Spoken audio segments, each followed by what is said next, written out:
La Biblia nos habla acerca de un padre que fue capaz de hacer algo maravilloso por los hijos que estaban perdidos. Juan 3:16.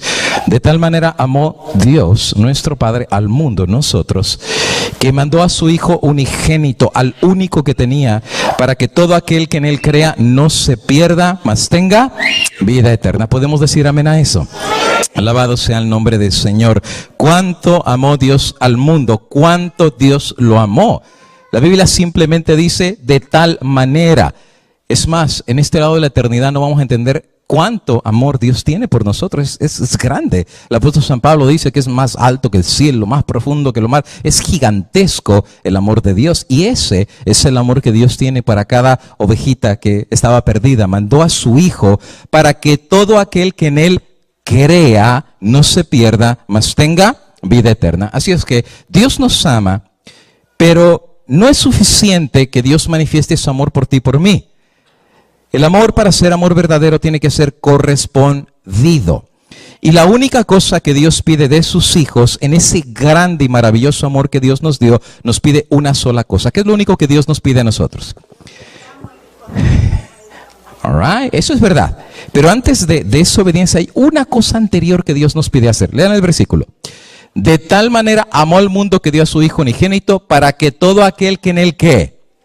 Crea. ¿Crees tú en Cristo? Yo creo en Cristo. Por esa razón la salvación es basada por la fe. Hay que creer. Ahora, de nada hubiera servido que Cristo hubiera morido en el Calvario, muerto en el Calvario, si yo no creo en Él. ¿De qué sirvió? Yo sigo tan igual como siempre. De hecho, no tengo chance de explicarte todo esto, pero es bien profundo. La salvación sí es originada por la fe. Y te explico por qué. Porque la fe ejerce un milagro tan grande que no hay pastor que te lo pueda explicar. De hecho, si tú lees la Biblia, no hay milagro que Cristo hiciera que no fuera ejercitado por la fe. ¿Recuerdan, cieguitos? Jesús, hijo de David, sáname. ¿Qué quieres que te haga? Cúrame. ¿Y crees? Creo. Ah, pues entonces se ha hecho en base a tu fe. La fe es un motor gigantesco que obra milagros. ¿No dijo Jesús? Si tuvieras fe de la semillita de un grano de mostaza, arrancaría las montañas y las mandarías al fondo de la mar. Y eso es una semilla de mostaza de fe. Por eso, para la salvación, lo que Dios pide a sus hijos es creer. Creer con todo el corazón en el crucificado, en aquel que nos amó y vino a dar la vida eterna. Ahora, ¿cuán importante es creer? Escucha lo que dice el libro de San Juan, en el capítulo 1 y el versículo 12. Mas a todos los que le recibieron, ¿todos reciben a Cristo Jesús hoy en día? La respuesta es no. Él ya murió, pero no todos lo reciben. Ahora, ¿quiénes son los que sí lo reciben o los que lo recibieron? Pues dice ahí, a los que creen en su nombre. Qué interesante, otra vez viene la misma expresión, hay que creer. Ahora, los que vieron al Calvario y levantaron las manos, no importa el hoyo en el que tú estabas, en la droga, en la prostitución, en la maldad, en los vicios, en la pornografía, no importa el hoyo, todos estábamos en el mismo hoyo. Pero vino uno que nos extendió la mano y si tú creíste y levantaste la mano, Él te va a sacar de ese hoyo. Y los que creyeron en el crucificado, Dios, mira lo que les llama, les dio potestad de ser hechos hijos de Dios. Ahora, la pregunta es muy sencillita. ¿Quiénes son los hijos de Dios? Los que creen en quién. ¿Y qué pasa si alguien no cree en Cristo? La matemática es muy sencilla, ¿verdad? Juan 3:16. Para que todo aquel que en Él cree. ¿Los judíos creyeron? No, todavía siguen esperando al Mesías. A los suyos vino y los suyos. ¿Por qué? Porque no creyeron en Él. Pero los que creyeron, los que le recibieron, les dio poder de ser llamados hijos de Dios. Por eso en primera de Juan dice, mirad cuál amor nos ha dado el Padre para que seamos llamados hijos de Dios. ¿Y por qué somos llamados hijos de Dios? Porque creímos, somos creyentes. Y por eso Dios nos llama hijos de Dios. Por eso el mundo no nos conoce, porque no le conoció a Él. Amados, ahora somos hijos de Dios. ¿Por qué ahora somos hijos de Dios? Porque creímos. Por eso somos llamados hijos de Dios. Esa fe obró un milagro tan grande que Dios nos llama hijos de Dios. Y mira qué dice. Ahora somos hijos de Dios y aún no se ha manifestado lo que hemos de ser, pero sabemos que cuando Él se manifieste, seremos semejantes a Él porque le veremos tal cual es Él. Y todo aquel que tiene esta esperanza se purifica a sí mismo, así como Él es puro. Mira qué interesante la combinación que hace la Biblia. Número 1, Dios amó al mundo. 2, mandó a su Hijo unigénito. 3, creo en el Hijo de Dios. Y 4, soy llamado Hijo de Dios, porque creí en el nombre del Hijo de Dios. Ahora, el que ya es llamado Hijo de Dios tiene una profesión.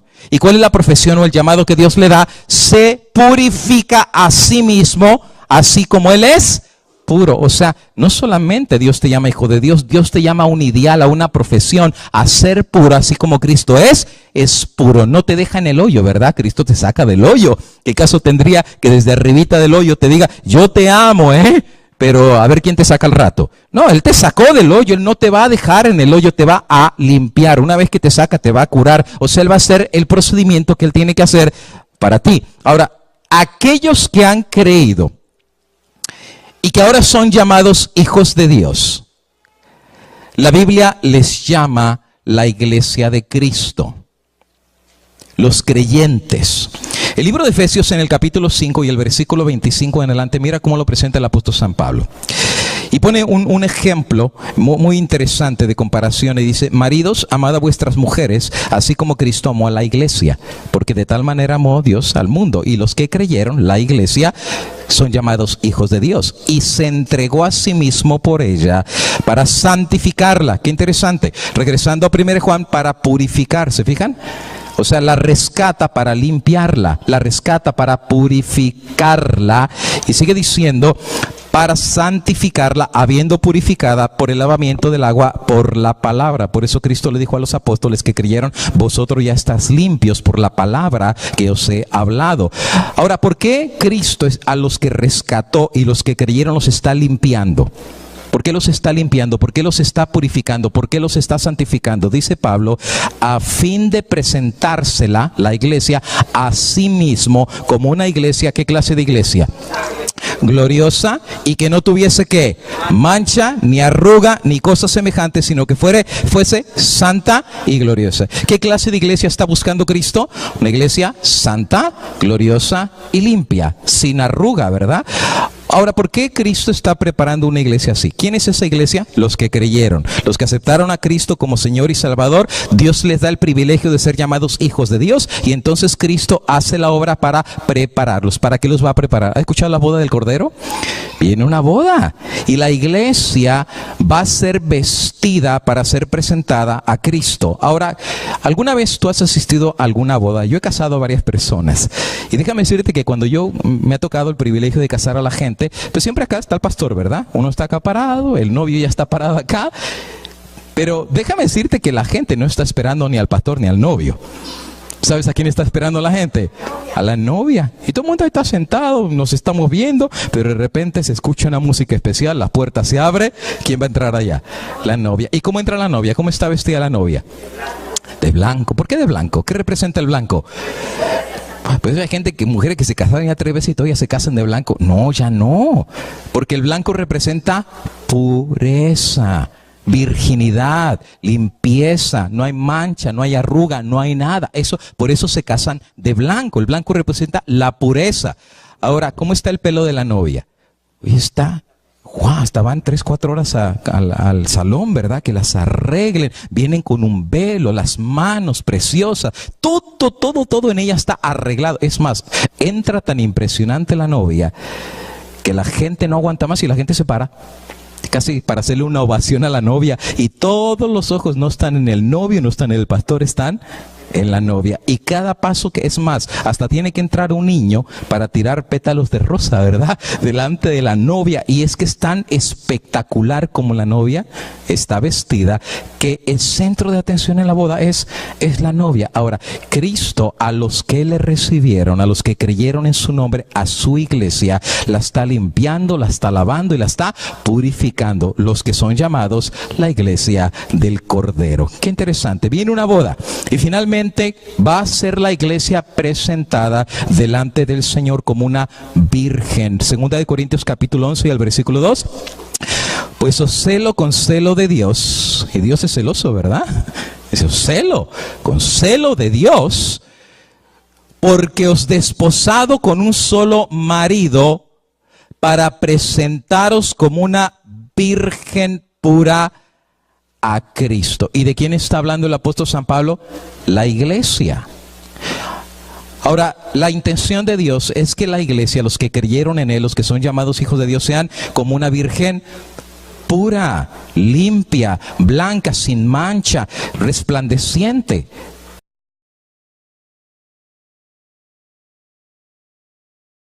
Yo no puedo decir, ay, vi una mujer medio facilita. No, ¿cuál? Dice la gran ramera, por decir la gran prostituta. Esta mujer no conoce lo que es fidelidad. La otra sí, es la iglesia verdadera de Dios. Pero dice que esta es la gran ramera, la que está sentada sobre muchas aguas. En profecía, en lenguaje profético, ¿qué significan las aguas? Recuerda, todo es simbolismo, ¿eh? Si una mujer representa una iglesia y esta mujer está parada sobre las aguas, ¿qué representa en la Biblia las aguas?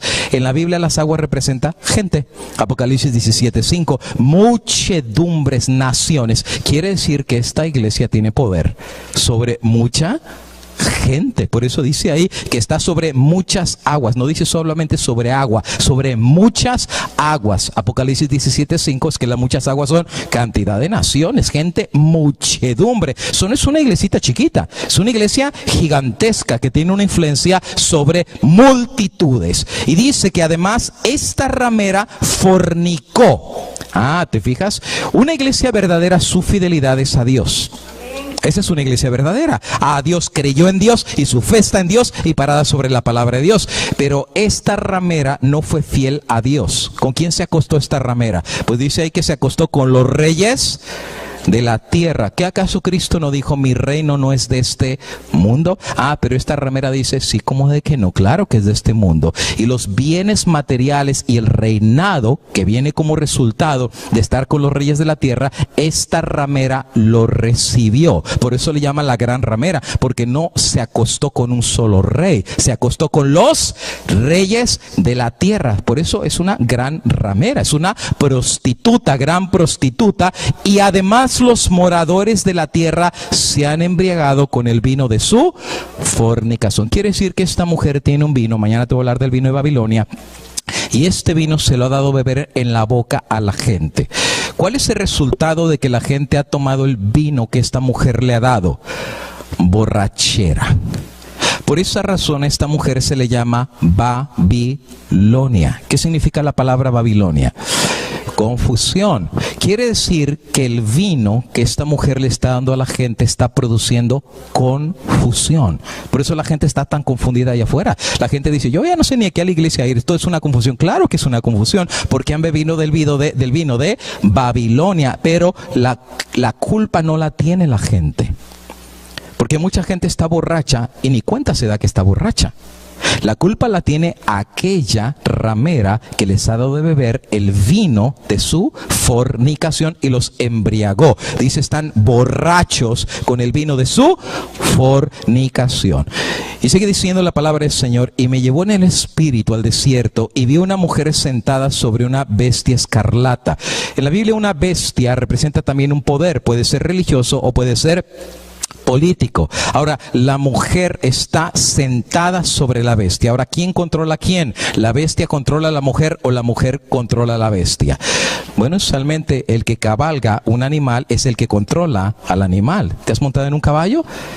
El caballo no es el que controla al jinete, ¿verdad? El jinete es el que controla al caballo. Y en este caso, la mujer está sentada sobre la bestia. Quiere decir que este poder es llevado a donde la mujer lo quiere llevar. Y dice, da una característica muy interesante, y esta estaba llena de nombres de blasfemia. No pierdas la palabra blasfemia, porque esa va a ser un punto central para identificar quién es Babilonia.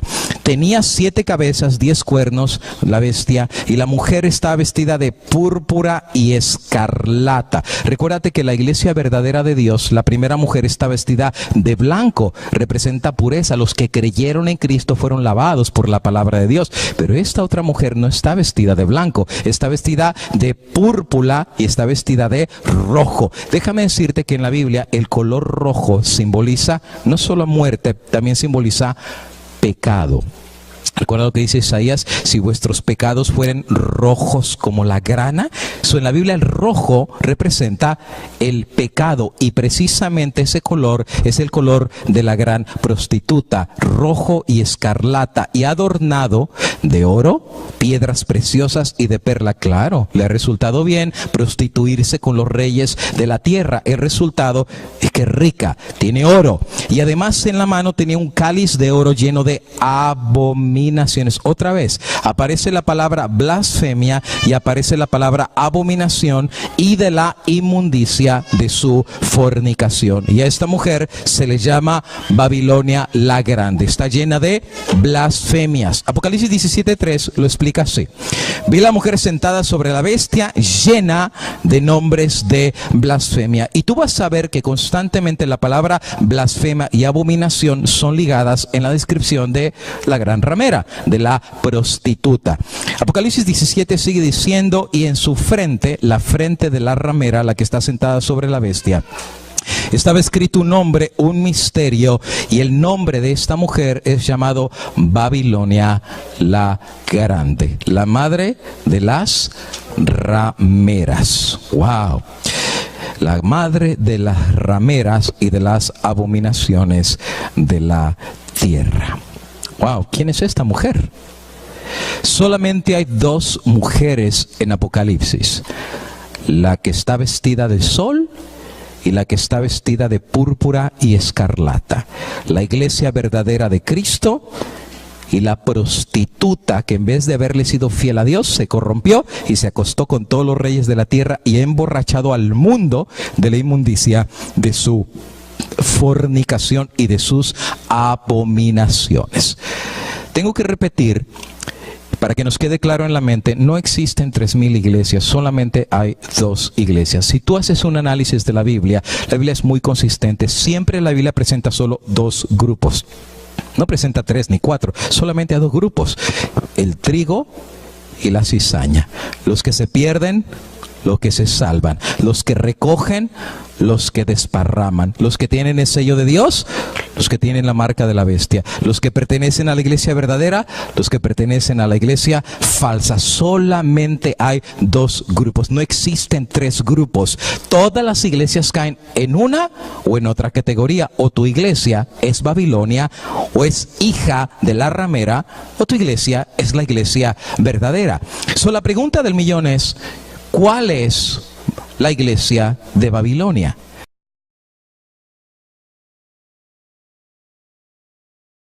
Por eso esta ramera es una iglesia que, en vez de haberle sido fiel a Dios, se prostituyó. Pero la Biblia presenta la otra mujer, que esta sí le es fiel a Dios. Por eso es una mujer limpia, pura, pero esta es una prostituta. Explicamos que en la Biblia una mujer representa una iglesia. Así es que si en la Biblia tú escuchas acerca de una mujer, literalmente te está hablando acerca de una iglesia. Si es una mujer pura, está hablando de la iglesia pura de Cristo. Pero si aparece una mujer que es una prostituta, está hablando de la iglesia falsa. La matemática es muy sencilla, no es muy difícil de comprender. Solamente hay 2 iglesias: o la iglesia falsa, o la iglesia verdadera, o la iglesia de Cristo, o la iglesia de Satanás. Tú dirás: ¿Satanás tiene iglesia? Por supuesto que sí. ¿Quién crees que ha inventado a Babilonia? El príncipe de las tinieblas. Eso lo vamos a ver en un ratito más. Dice aquí: ven acá y te mostraré la condenación de la gran ramera que está sentada sobre muchas aguas, por la que con ella fornicaron los reyes de la tierra, y los habitantes de la tierra se emborracharon del vino del deleite de su fornicación. Ahora tengo que explicar: Babilonia, la ramera, no goza del favor de Dios. O sea, Dios no está del lado de Babilonia. Esta iglesia no está del lado de Dios, y Dios no se satisface con lo que esta iglesia está haciendo. Por eso en Apocalipsis 14 Dios hace una profecía, y esta sentencia tiene que ver con la caída de Babilonia. Apocalipsis 14, bajo el mensaje del segundo ángel, dice: y otro ángel le siguió. En la palabra de Dios, ángel es un mensajero. Cada ángel que baja del cielo trae un mensaje directamente de Dios, y este ángel va a bajar a la tierra, y mira el mensaje que trae: ha caído Babilonia. ¿Qué quiere decir? Dios no está del lado de esta mujer, va a caer, y Dios mismo ha sentenciado que va a caer la ramera. En vez de ser fiel a Dios, se prostituyó con los reyes de la tierra la gran ciudad, porque ha hecho beber a todas las naciones del vino del furor de su fornicación. O sea, en vez que esta iglesia le haya enseñado al mundo acerca de Dios, de su palabra, de sus leyes, les dio vino de corrupción. Y el vino es precisamente jugo de uva fermentado, podrido, echado a perder, y el efecto no es bueno. La gente cuando toma el vino está completamente emborrachada. Y por más que tú le abras el escrito, está, dice, ¿qué dice? ¿Cómo? No te entiende. Y no te va a entender. Y la razón por la cual no te va a entender es porque están borrachos. Y a un borracho tú no le puedes hablar normalmente. No te entiende. Porque está embriagado. Hoy en día millones han sido emborrachados espiritualmente. No entienden. Por más que la verdad esté frente de ellos, no entienden. Más clarito no puede ser. No te lo va a entender. Y ahora la culpa no es de ellos. Están emborrachados. Por esa razón, la única manera que un borracho puede entenderte, solamente hay una manera que te puede entender un borracho. Agárrate una cubeta de agua congelada y con hielos y tírasela en la cabeza. A ver si no se le va lo embriagado y se pone otra vez en la razón. Se le va lo emborrachado. Déjame decirte una cosa. El mensaje que Dios va a presentar a este mundo acerca de Babilonia tiene que ser fuerte. Y la única razón que tiene que ser fuerte es porque el mundo está emborrachado. Dios lo va a tener que agarrar y lo va a tener que sacudir para despertarlo de esa borrachera. Y entonces va a abrir los ojos y se va a dar cuenta que fue engañado por Babilonia. Ahora, Dios dice que Babilonia va a caer. Ahora, ¿por qué Dios tiene pleito con Babilonia? Porque ha hecho beber a todas las naciones del vino del furor de su fornicación. ¿Qué quiere decir? Que ese vino no vino de Dios. Ese es un vino corrupto y el mundo recibió ese vino y Dios dijo, va a caer Babilonia. La Babilonia, la grande, la madre de las rameras. Ahora, la pregunta es, ¿quién es Babilonia? ¿Quién es esta iglesia? Dios, esta iglesia no goza del favor de Dios, porque Dios ha profetizado que va a caer. ¿Quién es esta iglesia? Bueno, para empezar, la Biblia le llama Babilonia. La palabra Babilonia significa confusión.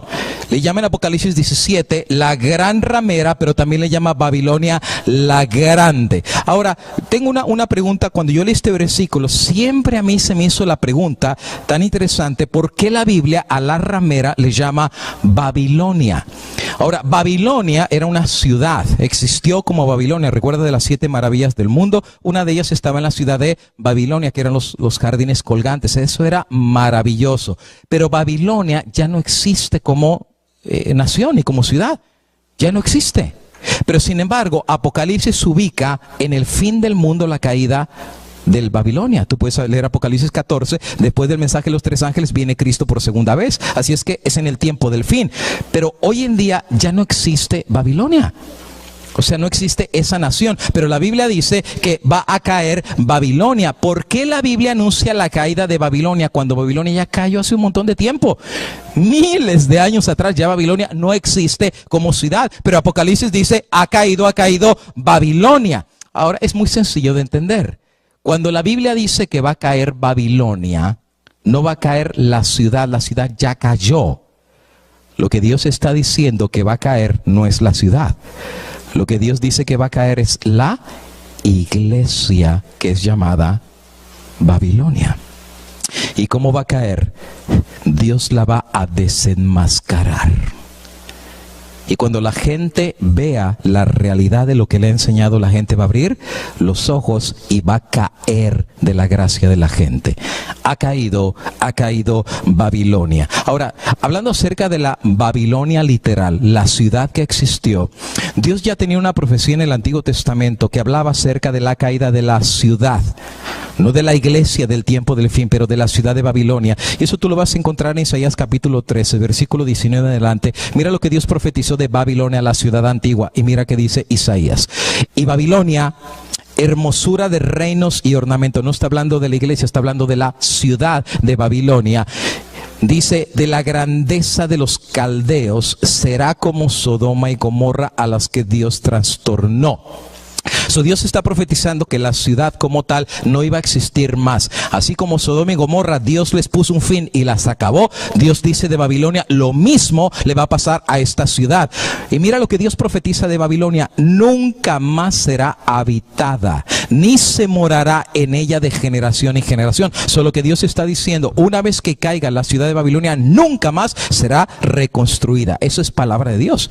Y Dios lo profetizó. Y la ciudad cayó. ¿Recuerdas que después con el nieto de Nabucodonosor, con Belsasar, la mano que escribió Mene, Mene, Tekel, Uparsin, y cuando viene Daniel, le dice, si me dice lo que dice la pared, te doy una tercera parte del reino. Y cuando Daniel le dice, no, no me des nada, que tus bienes sean para ti. ¿Por qué? Porque la mano decía, pesado fuiste en balanza, fuiste hallado falto, y tu reino ha sido roto, y esta noche va a caer Babilonia. Y literalmente fue la noche que cayó Babilonia. Mientras Daniel está diciendo eso, los medos y los persas entraban por debajo de la muralla, y fue la noche que Babilonia desapareció. Dios había dicho, va a desaparecer Babilonia, no será más habitada, ni se morará de generación en generación. Ni hincará y tienda el árabe, ni pastores tendrán majada, sino que dormirán ahí. Dice, va a ser habitada, pero mira por quién va a ser habitada Babilonia: por fieras del desierto. Las casas serán de hurones, y habitarán avestruces, y saltarán las cabras salvajes, y en sus palacios aullarán las hienas, y chacales en sus casas de deleite, y cercano a llegar está su tiempo, y sus días no se alargarán. Dios profetiza, Babilonia nunca más será habitada, la ciudad. Dice, nunca, jamás será habitada. De hecho, Babilonia, ubicada en el mapa, ¿sabes dónde estaba ubicada Babilonia? Si hoy en día te pusiera el mapa y te dirá, ¿dónde estaba ubicada Babilonia? Te vas a quedar sorprendido. Babilonia estaba ubicada en lo que hoy en día conocemos como Irak. ¿Y sabes quién era el presidente de Irak? Nada más y nada menos que Saddam. ¿Y sabes qué quería hacer Saddam Hussein? Saddam Hussein sabía de esta profecía. Y obviamente ellos son descendientes de Babilonia. ¿Saben qué hizo Saddam Hussein? Saddam Hussein empezó a reconstruir Babilonia. Oye, sinvergüenza, para ir en contra de la profecía que Dios dijo nunca más será levantada. Y ya empezaron a levantar los muros de Babilonia. Pero cuando empiezan a levantar la ciudad, ¿qué pasó? Les cayó el ejército multinacional de 1991 de Estados Unidos y les paró la obra. ¿Le bastó eso a Saddam Hussein? No, terminó la invasión y empezaron otra vez a levantar la ciudad. Y después les cae otra vez los Estados Unidos. ¿Y qué le pasó a Saddam Hussein? Lo mataron. ¿Y qué pasó a Babilonia? Nunca más será levantada. Es más, cuando Dios dice su palabra, puedes creer que la va a cumplir. Palabra del Señor. Babilonia nunca más habría de ser levantada otra vez. Eso es lo que Dios decía de esa ciudad. Y literalmente ya Babilonia nunca más fue reconstruida. La pregunta del millón es esta. Si la Biblia explica que la ciudad de Babilonia literal que existió hace miles de años nunca más sería habitada, ¿por qué Dios habla de Babilonia existiendo en el tiempo del fin? Ha caído Babilonia, y viene la ramera, y en su frente Babilonia la gran. Si ya no existe Babilonia, porque Dios cita a Babilonia, ya no existe Babilonia. Busca tú en un mapa a ver si encuentras la ciudad de Babilonia. No existe, ya no existe, cayó hace más de 2500 años. ¿Por qué yo leo el libro de Apocalipsis y encuentro que aparece Babilonia, pero aparece como una mujer, y además se la llama la gran ramera? Interesante. En Apocalipsis, en el mensaje de los tres ángeles, Apocalipsis 14, se cita la caída de Babilonia. Y tú dirás, ¿y usted cómo sabe que eso está hablando del tiempo del fin? Porque el contexto bíblico lo dice. Apocalipsis 14:8, mira el capítulo y el versículo. Apocalipsis 14:8 habla de la caída de Babilonia. Unos versículos más adelante, 14:14, ¿te fijas? Mismo Apocalipsis, capítulo 14:8, pero unos cuantos versículos, 14:14, mira lo que Juan ve. Mire, y aquí una nube blanca, y sobre la nube uno sentado semejante al Hijo del Hombre. Es la segunda venida de Cristo. Dios, cuando dice que va a caer Babilonia, tiene que ver con el fin del mundo, el tiempo del fin. Es precisamente el anuncio de la caída de Babilonia antes de la segunda venida de Cristo. La pregunta es, ¿será que Babilonia será reconstruida otra vez? ¿Será que la ciudad va a ser reconstruida antes de que Cristo regrese por segunda vez? ¿O qué clase de Babilonia está haciendo la referencia a la palabra de Dios? Isaías dice, Babilonia nunca más será habitada. Pero Apocalipsis dice, ha caído Babilonia. Pues ya había caído, porque dice que va a caer. Bueno, para no hacerlo más complicado, la ciudad de Babilonia cayó. Eso nadie lo puede negar. Pero hay algo de Babilonia que nunca desapareció. La ciudad cayó, pero hay algo de Babilonia que se mantuvo vigente hasta la segunda venida de Cristo. ¿Y cómo sé que se mantuvo? Porque Apocalipsis 14:8 dice, ha caído Babilonia, hubo algo que no cayó de Babilonia, y no es la ciudad. Hubo otra cosa que no cayó. ¿Y sabes qué es lo que no cayó de Babilonia? Su religión. Y eso lo vamos a ver el día de mañana. La religión babilónica siguió viva por miles de años hasta hoy en día. Por eso Apocalipsis dice la gran Babilonia, la gran ramera. No desapareció esa parte de Babilonia. La religión se mantuvo y aparece precisamente ahora ejemplificado como una mujer, una iglesia que conserva la misma religión babilónica, sentada sobre una bestia llena de nombres de blasfemias, y tiene el vino de la inmundicia de su abominación con el cual ha embriagado a las naciones. Pero lo interesante del asunto es que Babilonia como iglesia no está sola. La Biblia dice que Babilonia es madre, es mamá. Por eso dice es la madre de las rameras. Qué interesante, si una mujer en la Biblia es una iglesia y Babilonia tiene hijas, no dice que tiene hijos. Dice que tiene hijas. ¿No es interesante eso? Porque podría haber dicho la madre de los prostitutos. Pero no, dice la madre de las rameras. Quiere decir que esta iglesia tiene hijas. Y si una mujer en la Biblia es una iglesia, ¿qué representan las hijas de la ramera? Otras iglesias. ¿Que salen de quién? De la ramera. Ahora, las hijas, quizás tú dirás, la madre salió mala, porque es una ramera, se rebeló contra Dios, pero las hijas salieron buenas. ¿Cómo salieron las hijas de Babilonia? Iguales que la mamá. ¿Cómo lo sabemos? Porque mira, la Biblia les llama la madre de las... Eso quiere decir que como la madre se prostituyó, las hijas también se van a prostituir. Y dice ahí, y de las abominaciones de la tierra. Ahora, Babilonia es el mismo poder que en la Biblia aparece en el Antiguo y en el Nuevo Testamento. La misma religión.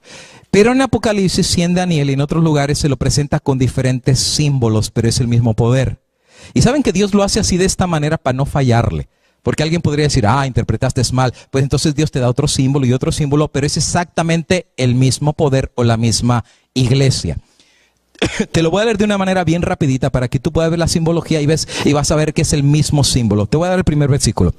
Apocalipsis 13, este poder que se llama Babilonia, la falsa religión, le da otro nombre. Y el nombre que le da es la bestia. ¿Has escuchado acerca del 666 y la marca de la bestia? Es el mismo poder. Tú dirás, ¿y cómo sabe que es el mismo poder? Te lo voy a probar. Vas a ver diferentes símbolos, pero mismas características. Pon atención.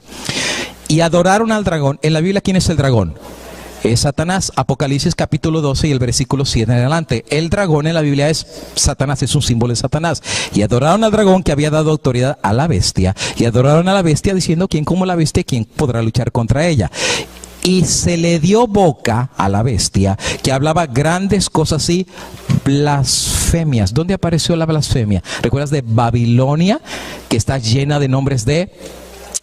Pero eso era Babilonia, pero aquí no es Babilonia, aquí es la bestia.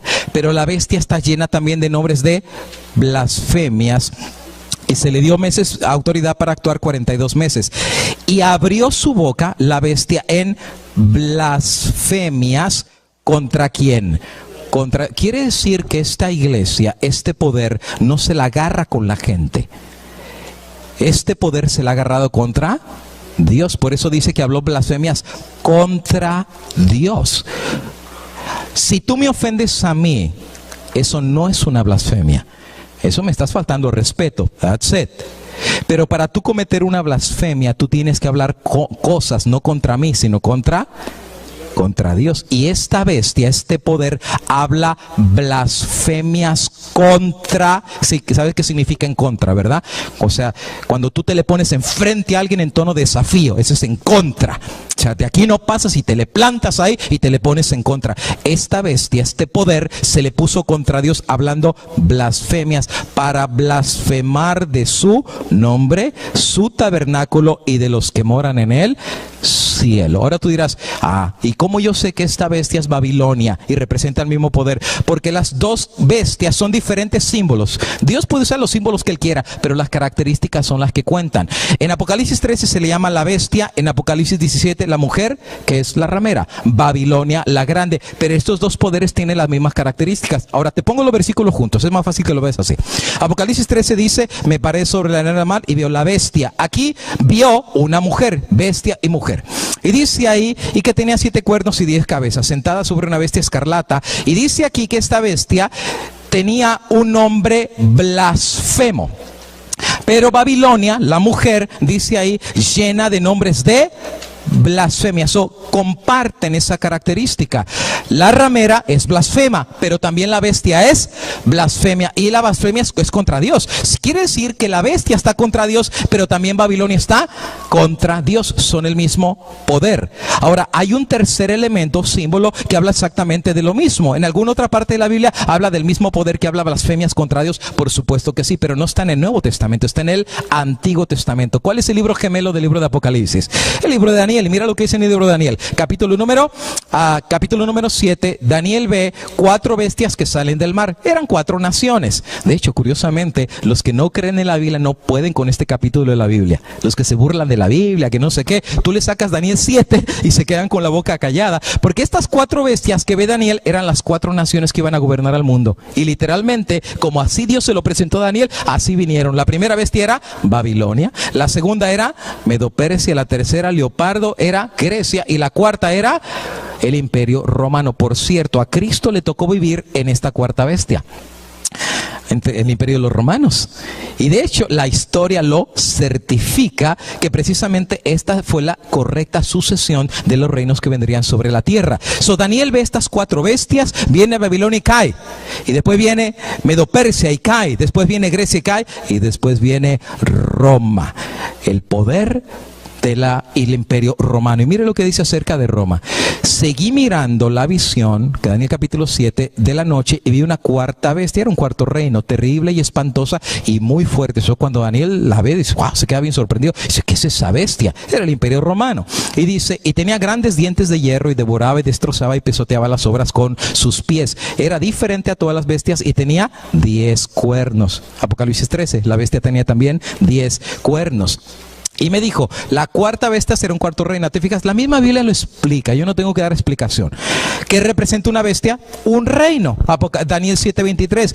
El ángel le dice a Daniel, la cuarta bestia será un cuarto reino. No es una bestia literal que tenga 10 cuernos, representa un reino. Y esta cuarta bestia será un cuarto reino en la tierra. Ahora, ponle atención, porque después de que viene Roma, algo sucede en los cuernos de esta cuarta bestia. Y mientras yo contemplaba los cuernos, vi otro cuerno pequeño que subió entre ellos, y delante de él fueron arrancados 3 de los primeros, y este cuerno tenía ojos como de hombre y una boca que hablaba grandes cosas. ¿Qué otra bestia tenía una boca y hablaba blasfemias? Apocalipsis capítulo número 13. Pero aquí dice que este cuerno pequeño tiene ojos y boca y habla grandes cosas. Tú dirás, pastor, dice ahí que habla grandes cosas, pero no dice que habla blasfemias. Escucha. Y hablará palabras. ¿Te recuerdas que dice ahí? Y hablaba grandes cosas. ¿Contra quién habla las grandes cosas? Escucha. Y hablará palabras contra él Altísimo. ¿Contra quién está este poder? Contra Dios. Es en contra, lo mismo de la bestia, ¿verdad? Hablaba blasfemias contra Dios. Eso es el mismo poder. La bestia, Babilonia, la ramera o el cuerno pequeño, como tú le quieras llamar, es exactamente el mismo poder que se habría de oponer en contra de Dios. Y precisamente dice ahí que los 10 cuernos representaban 10 reyes y uno se habría de levantar, que sería el cuerno pequeño, y prácticamente habría de rebelarse en contra de Dios. Me voy a saltar estas gráficas. Hablará palabras contra el Altísimo. Te voy a poner todas las imágenes juntas para que pueda ver que es el mismo poder. Me paré sobre el animal y esta bestia tiene nombres de blasfemia. Babilonia, nombres de blasfemia. Y dice ahí en Apocalipsis 13, la bestia se le dio boca que hablaba grandes cosas y blasfemia. ¿Te fijas? Tiene boca y habla. ¿Contra quién? Contra Dios. ¿Y qué es lo que habla? blasfemias. Qué interesante, cuando la Biblia repite un concepto una y otra vez, blasfemia, blasfemia, solo como que la Biblia te dice, pon atención a esto, es una característica que si la descubres, pues vas a saber quién es ese poder. Habla blasfemias. Y esta mujer llena de nombres de blasfemia, la misma característica que une a todos los poderes. Cuerno pequeño tiene boca, habla blasfemias contra Dios. La bestia tiene boca, blasfemias contra Dios. Y la mujer está llena de nombres de blasfemia. Blasfemia, blasfemia, blasfemia y blasfemia. Bueno, la pregunta del millón en este punto sería, pues, ¿qué es una blasfemia? A mí, si los tres poderes están caracterizados por la misma palabra, blasfemia, blasfemia, blasfemia, es como que Dios dice, ¿quieres descubrir quién es Babilonia? ¿Quieres descubrir quién es este poder? Descubre que es una blasfemia. Y si tú descubres que es una blasfemia, entonces sabrás quién es este poder. Ahora recuérdate, para tú tener una blasfemia, es una ofensa que se hace no contra mí. Es una falta de respeto si tú me dices algo grave. Pero es una falta de respeto. That's it. Pero para que se convierta en una blasfemia, la agresión no es hacia mí. Tiene que ser hacia un poder más grande. Como dice Apocalipsis 13, Daniel capítulo 7 y Apocalipsis 17, contra Dios. Por eso se considera una blasfemia. La pregunta del millón es, ¿qué es una blasfemia? Ahora, alguien dirá, pues vamos al diccionario. Yo no te recomiendo que vayas al diccionario. ¿Por qué razón? Porque el diccionario no es Biblia. El diccionario también te puede dar una respuesta bastante ambigua. Una vez yo estaba haciendo un tema acerca de la abominación desoladora de Daniel capítulo 12. Y yo fui al diccionario para ver qué era la palabra abominación. O sea, ¿qué será abominación? Entonces fui al diccionario y encontré la definición del diccionario de abominación. Y decía, abominación, dícese de lo que es abominable. Y pues me dijo igual, bueno, vamos a ver qué es abominable. Ya voy a buscar la palabra abominable, abominable. Dícese de una abominación. Y pues me dijo igual, ¿no? Es que tú no puedes ir al diccionario. El único que te puede definir conceptos bíblicos es la Biblia. De hecho, déjeme decirle que el único intérprete de la Biblia no es un pastor. Por esa razón hay tantas iglesias. La Biblia se interpreta solita. Tú no la tienes que interpretar un poquito aquí, un poquito allá, renglón tras renglón, línea sobre línea. Es una lámpara, ¿verdad? Tú no necesitas alguien que te venga a explicar. Dios te puede explicar a través de su propia palabra. Es tan sencilla que hasta un niño la puede entender. Ahora, ¿la Biblia tendrá una definición de lo que es blasfemia? Y la respuesta es sí. Ahora, me voy a meter ya, tú dirás, ¿y para qué tardó tanto para llegar a esto? Porque hay que preparar el camino. Si tú eres honesto con Dios, y mira lo que te voy a decir, porque lo que viene ahorita es duro. Si tú eres honesto con Dios, lo único que estamos estudiando es la Biblia. Yo no te estoy trayendo ningún otro libro. Solo estamos estudiando palabra de Dios. Es lo único que estamos estudiando. La Biblia es un bálsamo divino, te cura. Pero también la Biblia es una espada. Y no es cualquier clase de espada, es una espada de doble. O sea que donde entra, te va a cortar y va a doler. Alguien podría decir, ay, puede decir eso, pero más suavecito. Pues no sé cómo tú puedes penetrar una espada de doble filo suavecito. Va a cortar y va a sangrar y va a partir. Es más, una espada de doble filo hasta te corta los huesos. Dice que traspasa los tuétanos. ¿Sabe qué es el tuétano, verdad? En medio del hueso, traspasa hasta allá. Esa es la palabra del Señor. Ahora recuerda, el mensaje de Dios es para sacudir. Babilonia ha hecho su trabajo, pero 1000 mentiras de Satanás caen ante la santa palabra del Señor. La espada corta y tumba toda la borrachera de Babilonia. Así es la palabra del Señor. Ahora, yo te voy a mostrar bíblicamente lo que es blasfemia. ¿Okay? Y la Biblia nos explica qué es la blasfemia. Ahí te va la definición. La palabra del Señor nos dice, y este es un ejemplo bíblico, que una vez Cristo está predicando la palabra del Señor, tú recordarás la historia. Entra a predicar a una casa. Y cuando finalmente Él está en la casa, no puede entrar un alfiler a la casa. Está llenísimo. Pero de repente, como Cristo va a curar, le traen un paralítico. Tú te acuerdas la historia, ¿verdad? Pero como no pueden entrar, hay tanta gente, a los muchachos se les ocurre una idea, se suben al techo, abren un boquete y ¿qué hacen? Empiezan a bajar al paralítico y mira lo que sucedió. Entró Jesús en Capernaum, después de algunos días oyó que estaba en casa y se juntó muchos, de manera que no cabía nadie ni a la puerta. y les predicaba la palabra. Y entonces vinieron a él unos trayendo un paralítico que era cargado por 4. Como no podían acercarse a él por causa de la multitud, descubrieron el techo donde estaba, haciendo una abertura, y bajaron el lecho en el que yacía el paralítico. Ahora, imagínate Jesús, ¿verdad? Sí, mucha gente ahí, abren un boquete y empieza a bajar el paralítico con 4 sogas. La pregunta del millón: ¿por qué esos 4 hacen un boquete y bajan al paralítico? ¿Para qué lo estaban bajando? Es sencillo, ¿no? Es obvio. Pues querían que Jesús lo curara. Así de simple, así de sencillo. No me digas que nomás lo bajaron a que escuchara la palabra de Dios. Querían que lo curara. Es más que obvio. Y quitaron la vergüenza porque querían que Jesús les hiciera el milagro. Entonces imagínate, van bajando y van bajando hasta que finalmente baja y se pone frente a Jesús, y ahí está el paralítico acostado. Y mira qué pasa. Y al ver Jesús la fe de ellos, le dijo al paralítico, ya el paralítico está enfrente de Jesús, está en la camilla, y Jesús le habla al paralítico y le dice: hijo, tus pecados te son. Entonces, ¿sabes? Yo leo este pasaje y no le hallo mucho sentido. ¿A qué bajó el paralítico? ¿A que Jesús le perdonara los pecados o a que lo curara? ¿Y por qué le dice te perdono los pecados? Pero él venía a que lo hiciera caminar. ¿Para qué le dice tus pecados te son perdonados? Doesn't make sense. Como que no hacía sentido, ¿verdad? Ahora, Jesús no hacía nada solamente por hacerlo. La declaración que él hace de perdonarle los pecados al paralítico creó una reacción. Y mira qué reacción creó. Y estaban ahí sentados algunos de los escribas. ¿Quiénes eran los escribas? Los líderes de Israel, saduceos, fariseos, escribas, sacerdotes. Estaban algunos escribas sentados, los cuales cavilaban en sus corazones. ¿Qué es cavilar en su corazón? Que no lo hablaban, pero ¿lo qué? Lo pensaban. ¿Y qué pensaron ellos? Bueno, obviamente la declaración de Jesús, tus pecados te son perdonados. O ellos inmediatamente pensaron algo. ¿Y qué pensaron ellos? Escucha. Y dicen ellos: ¿por qué habla este así? Ahora, ¿qué significa la palabra este? Es una palabra despectiva. ¿Y por qué dijeron este? Porque ellos no aceptaban a Jesús. Dice, es un carpintero que vino de por allá de Nazaret. Dice, ¿quién se cree para perdonar pecados? Oye, eso fue algo grande, ¿verdad? Le perdonó los pecados. Dice, ¿por qué habla este así? Y mira la palabra que van a usar ellos: blasfemias dice. ¿Y cuáles eran las únicas palabras que Cristo había dicho? Pues si te vas un poquito atrás, le dijo: hijo, tus pecados te son. Eso fue lo único que le dijo. Pero la única declaración que hace que tus pecados te son perdonados, entonces ellos dicen, blasfemias dice. Ahora, ¿por qué ellos piensan que Jesús era un blasfemo? Porque ¿quién puede perdonar pecados sino solamente quién? Dios. Ahora, ¿ellos creían que Jesús era Dios?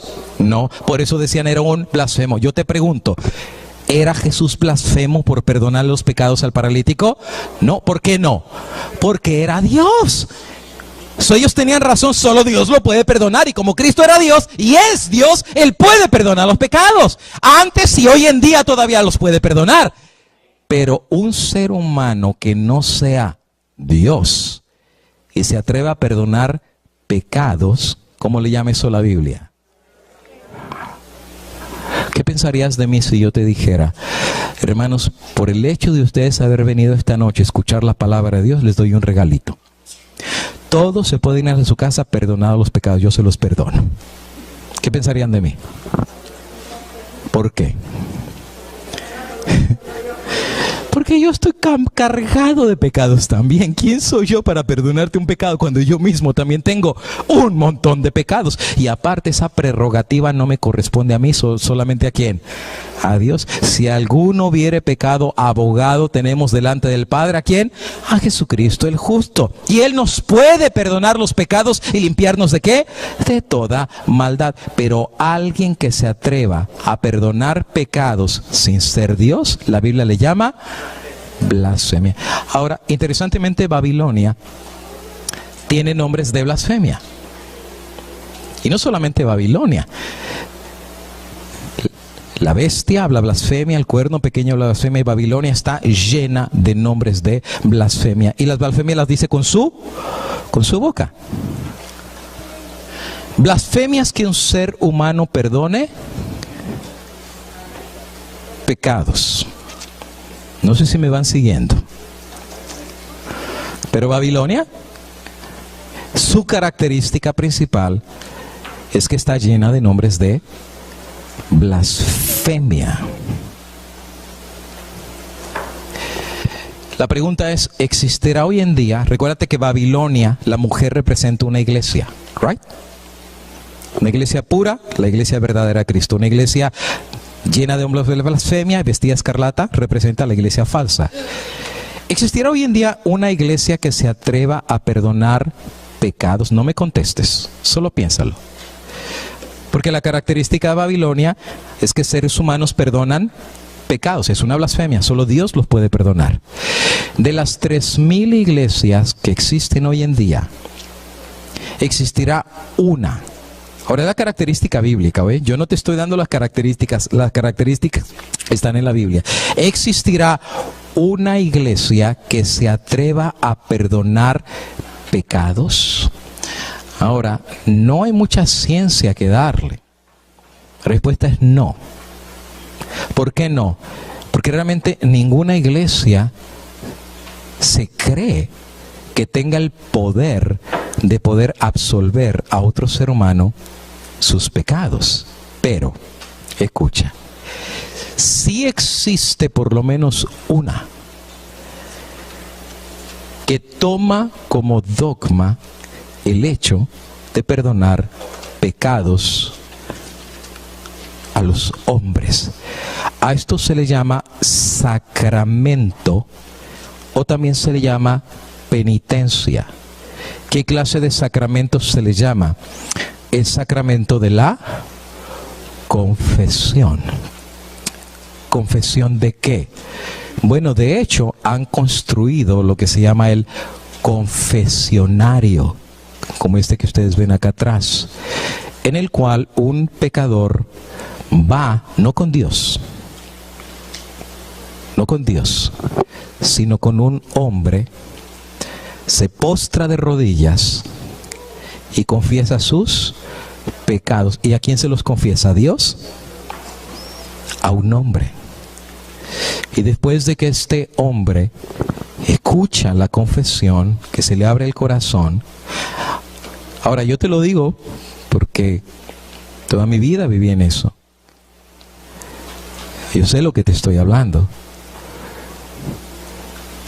Y cuando termina la confesión se le da una penitencia y se le dice en latín evos et absolvo, que significa yo te perdono o te absuelvo.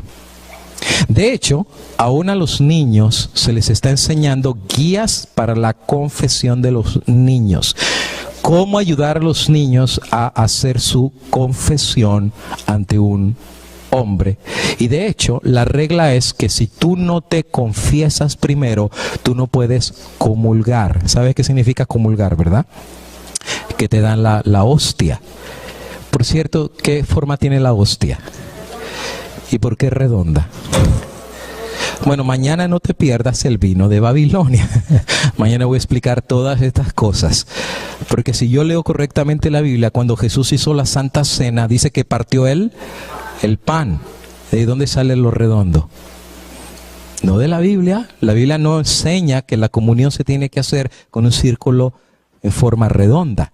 Cristo partió el pan y se los pasó, dice, tomad, ¿verdad? Significando que ellos también tenían que cortar el pan y pasarlo entre todos. Pero resulta ser que la persona que no hace confesión no puede comulgar. Primero tiene que confesarse. ¿Y qué tiene que confesar? Los pecados. Ahora, si tú no me la crees a mí, el libro La Fe de Millones, publicado por las casas editoras de la Iglesia Madre, dice, páginas 71 y 72, como los herederos del poder y la autoridad de los apóstoles, el sacerdote de la Iglesia Católica ejerce el ministerio de la reconciliación, perdonando a los pecadores arrepentidos en el nombre de Jesucristo. ¿Cómo le llama esto a la Biblia? Blasfemia. ¿Por qué razón? Si tú te vas a confesar, amigo y hermano, ¿no es más lógico que te vayas a confesar directamente al trono de la gracia y delante de Cristo Jesús. ¿Por qué ir delante de un hombre que también necesita que se le perdonen los pecados? O dime acaso tú, ¿cuántos pecadores hay en esta tierra? La Biblia dice que todos somos pecadores. ¿Cuántos justos hay? Ni uno solo hay, incluyendo a los que estamos acá. ¿Cuántos justos hay en este salón en esta noche? Ninguno, ni siquiera el que predica. Una vez yo pregunté eso en una iglesia y me dice una hermana, dice, menos. Le digo, pues tampoco, ¿verdad? Todos somos pecadores, todos. Hasta el pastor, sí. Por eso todos necesitamos de la gracia de Dios. Ahora, ¿peca un sacerdote también? Sí. ¿Y se confiesa? Sí, también ellos se confiesan, ¿sabían? ¿Y a quién se confiesan? ¿A Dios? A otro hombre. Van con su obispo confesor. Y van subiendo. ¿Y el obispo peca? Todos, dice la Biblia, somos pecadores. ¿Y se confiesa también? Sí, con el arzobispo. ¿Y peca el arzobispo? Sí. ¿Y con quién va? Con el cardenal. ¿Pecan los cardenales? Sí. ¿Y con quién va? Con el papa. ¿Peca el papa también? Bueno, ¿qué dice la Biblia? Todos somos pecadores, no hay justo ni aún. Ahora, usted dirá, ¿y usted cómo sabe que el papa peca? Muy sencillo, porque la Biblia dice, la paga del pecado es... ¿Se mueren también ellos? ¿Y por qué se mueren? Porque también pecan. Los ángeles que no pecaron, ¿se mueren? No, están vivitos allá arriba. Pero los que sí pecaron se van a quemar en el fuego del infierno porque pecaron. La paga del pecado es la muerte. Si hay algo seguro en esta vida, que todos nos vamos a morir. ¿Y por qué no vamos a morir? Porque todos hemos pecado. Por eso ellos también se mueren, porque también han cometido pecados. Si el Papa peca, ¿con quién se confiesa? Con Dios. ¿No es más fácil, hermano, que tú vayas directamente a Dios y te evites todo ese canal? La Biblia dice que si nosotros hubiéramos pecado, vamos con Dios. Mira lo que dice Isaías. Yo, y cuando dice yo, es Dios, es God, Dios, Jehová el que está hablando. Yo, y lo vuelve a repetir, yo soy el que borro tus rebeliones por amor de mí mismo y no me acordaré más de tus pecados. Dios es el único que está en su trono. Nadie lo puede bajar de ese trono. A Dios, a nadie le ha dado la autoridad de decir, tú puedes perdonar los pecados, porque ese título y autoridad solamente le pertenece a Dios. Pero Babilonia que dice, hazte un ladito, yo también puedo perdonar. Tú perdonas, yo también. Pero Dios nunca le dio esa autoridad. O tú dime dónde en la Biblia Dios le da la autoridad a un hombre de perdonar los pecados. ¿Que acaso el Padre nuestro no dice, y perdona nuestros pecados como nosotros también perdonamos a los que nos ofenden? Estále perdonando. No, yo perdono la ofensa. O sea, tú me faltas al respeto y me dices, ¿me disculpas? Sí, yo te disculpo, te perdono, no hay ningún problema. Pero el que perdona los pecados solamente es Dios. ¿Y quién bajó a Dios de su trono para que ahora un ser humano pueda perdonar los pecados? Por eso la Biblia le da el título de blasfemia. ¿Y qué es una blasfemia? Que un simple ser humano mortal, sea quien sea, se atreva a decirle a otro ser humano mortal, yo te perdono. Es como que un ladrón le dice a otro ladrón, róbate, yo te perdono, cuando él mismo necesita que también se le perdonen sus pecados. Por eso la Biblia a esto le llama blasfemia. Y qué interesante que esa es la característica número 1 de Babilonia. Pero sabes, la Biblia no solamente habla de blasfemia como perdonar los pecados. Hay otra cosa en la Biblia que también la Biblia le llama blasfemia. Y escucha la que viene. ¿Qué es una blasfemia? Seguimos, segunda revelación, San Juan capítulo número 10. Y escucha esta. Está en la Biblia, yo solamente anota los versículos. Capaz que tú dices, capaz que escribió algo diferente. Agarra tu Biblia, léelo, está en tu Biblia, la que tú quieras, la versión que tú quieras, agárrale y tú léelos. Mira lo que dice San Juan capítulo 10. Y le rodearon los judíos y le dijeron, ¿hasta cuándo nos turbas el alma? Si eres el Cristo, ya dílo abiertamente. Y Jesús le respondió, os lo he dicho antes y no creéis. Las obras que hago en el nombre de mi Padre, ellas dan testimonio de mí. Pero vosotros no creéis porque no sois de mis ovejas. Como os he dicho, mis ovejas oyen mi voz. Y yo las conozco y me siguen, y yo les doy vida eterna y no perecerán jamás, ni nadie me las arrebatará de mi mano. Ahí están los judíos que no quieren aceptar a Cristo porque lo ven como un hombre. Él no era un hombre, era Dios en la carne. Pero Jesús dice, yo soy el buen pastor. Las que son mis ovejas, ellas escuchan mi voz. Pero míralo lo que viene. Y mi Padre me las dio. Él es mayor que todos y nadie me las puede arrebatar de la mano de mi Padre. Hasta ahí va bien. Yo soy el buen pastor, todo va bien. Aunque no se crean, en la Biblia al único que se le llama el buen pastor es a Dios. Jehová es mi pastor, pero Cristo dice yo soy el buen pastor. Pero la declaración que ahora va a hacer Cristo se pone caliente. Mira lo que dice ahí. Yo, Cristo, y el Padre uno. Oye, eso está bien duro. ¿Sabes qué está diciendo con eso Cristo? Dios y yo, igualitos. Oye, ¿qué pasaría si alguien aquí se levanta y dice, yo soy Dios en la carne? Pues pasaría lo mismo que pasó con los judíos cuando escucharon esa declaración que hizo Jesús. Mira cómo reaccionaron los judíos. Entonces los judíos volvieron a tomar piedras. ¿Qué tomaron? ¿Qué van a hacer? ¿Un altarcito para adorarlo? No van a hacer un altar. Mira lo que le van a hacer. Para apedrearle. Y mira Jesús todavía lo que le va a contestar. Y Jesús bien tranquilito le dice, oigan, muchas buenas obras os he mostrado mi Padre. He sanado al enfermo, al paralítico, al ciego lo curé. Muchas cosas lindas he hecho. ¿Por cuál de ellas me quieren apedrear? O sea, Jesús está diciendo clarito, ¿por qué me quieren apedrear? Y mira qué le van a contestar ellos. Por buena obra no te apedreamos. Y entonces, ¿por qué? Sino por la otra vez ahí aparece la palabra blasfemia. La primera vez era que un ser humano simple y mortal perdone pecados. Pero ¿qué más es blasfemia en la Biblia? Escucha. Porque tú siendo hombre te haces ¿qué? Dios. Ahí que es blasfemia según la Biblia también. Que un ser humano mortal reciba el título de Dios. Ahora, Babilonia tiene el nombre de blasfemia. Y si blasfemia es que un ser humano mortal perdone pecados y reciba el título de Dios. La pregunta del millón, amigo y hermano, es: ¿existirá hoy en día una iglesia que enseñe que un hombre puede ser Dios y aunque se le dé el título de Dios? Ahora, las características tienen que corresponder. Si no corresponde, entonces no calza. Todas las características tienen que calzar. Yo te pregunto, ponte a pensar en todas las iglesias. ¿Habrá alguna iglesia que a un hombre le dé los títulos que Dios tiene? A Dios se lo llama Padre. Padre nuestro que estás en los cielos. Y a Dios también se le llama Santo. ¿Habrá alguna iglesia que alguien le llame Santo Padre? Porque ese título solo es de Dios. Por eso Cristo dijo, a nadie llaméis Padre, porque Padre solo hay uno. ¿Habrá una iglesia que se agarró el título del Padre y se lo dio a un hombre? ¿El título que le corresponde a Dios? La respuesta es sí. Y es la misma. Escucha, yo no te lo voy a decir de mí mismo.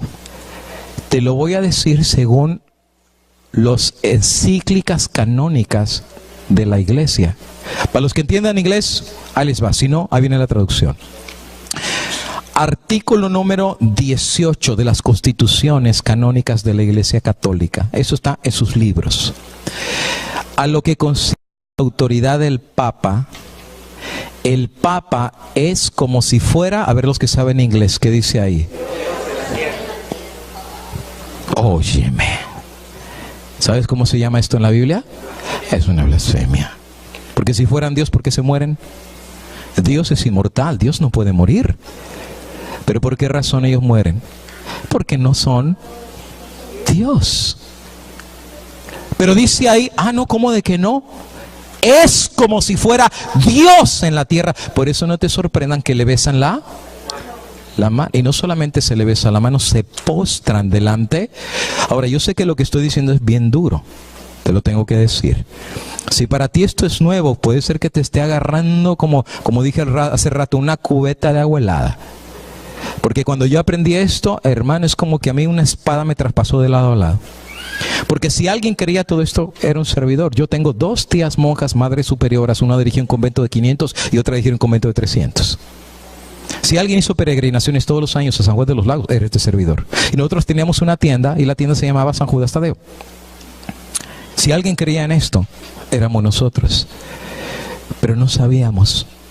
Cuando nos vino la verdad, fue muy duro. Cómo lloramos. Al rato te voy a contar mi testimonio. No fue nada fácil. No fue nada fácil. Pero la Biblia dice, conoceréis la verdad y la verdad os hará libre, por más dura que sea. Y la palabra de Dios es la verdad y es una espada que corta, traspasa y que traspasa de lado a lado. Pero la verdad es la verdad. La verdad no se disculpa, la verdad se presenta tal y como es. Por eso Jesús dice, los que son mis ovejas reconocen mi voz. Ese es un artículo. Ahí te va otro. Escucha. Espera, déjame terminar ese. Dice, es el solo soberano de todos los fieles de Cristo. Dice, Rey de Reyes. Wow. ¿Sabes a quién se le da el título en la Biblia de Rey de Reyes? A Cristo. Rey de Reyes, Señor, con el muslo. Apocalipsis 19. No, pero al Papa se le llama Rey de Reyes. Y esto no es una metáfora. Tú sabes que en Europa ni un solo rey podía ser rey sin que el Papa le pusiera la corona.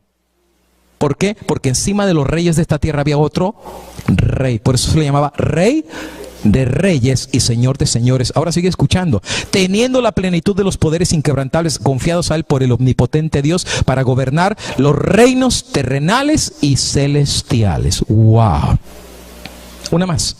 Artículo número 1. El Papa es de tan grande dignidad y tan exaltado que no es solamente un simple hombre, pero como fuera Dios, el vicario de Dios. ¡Wow!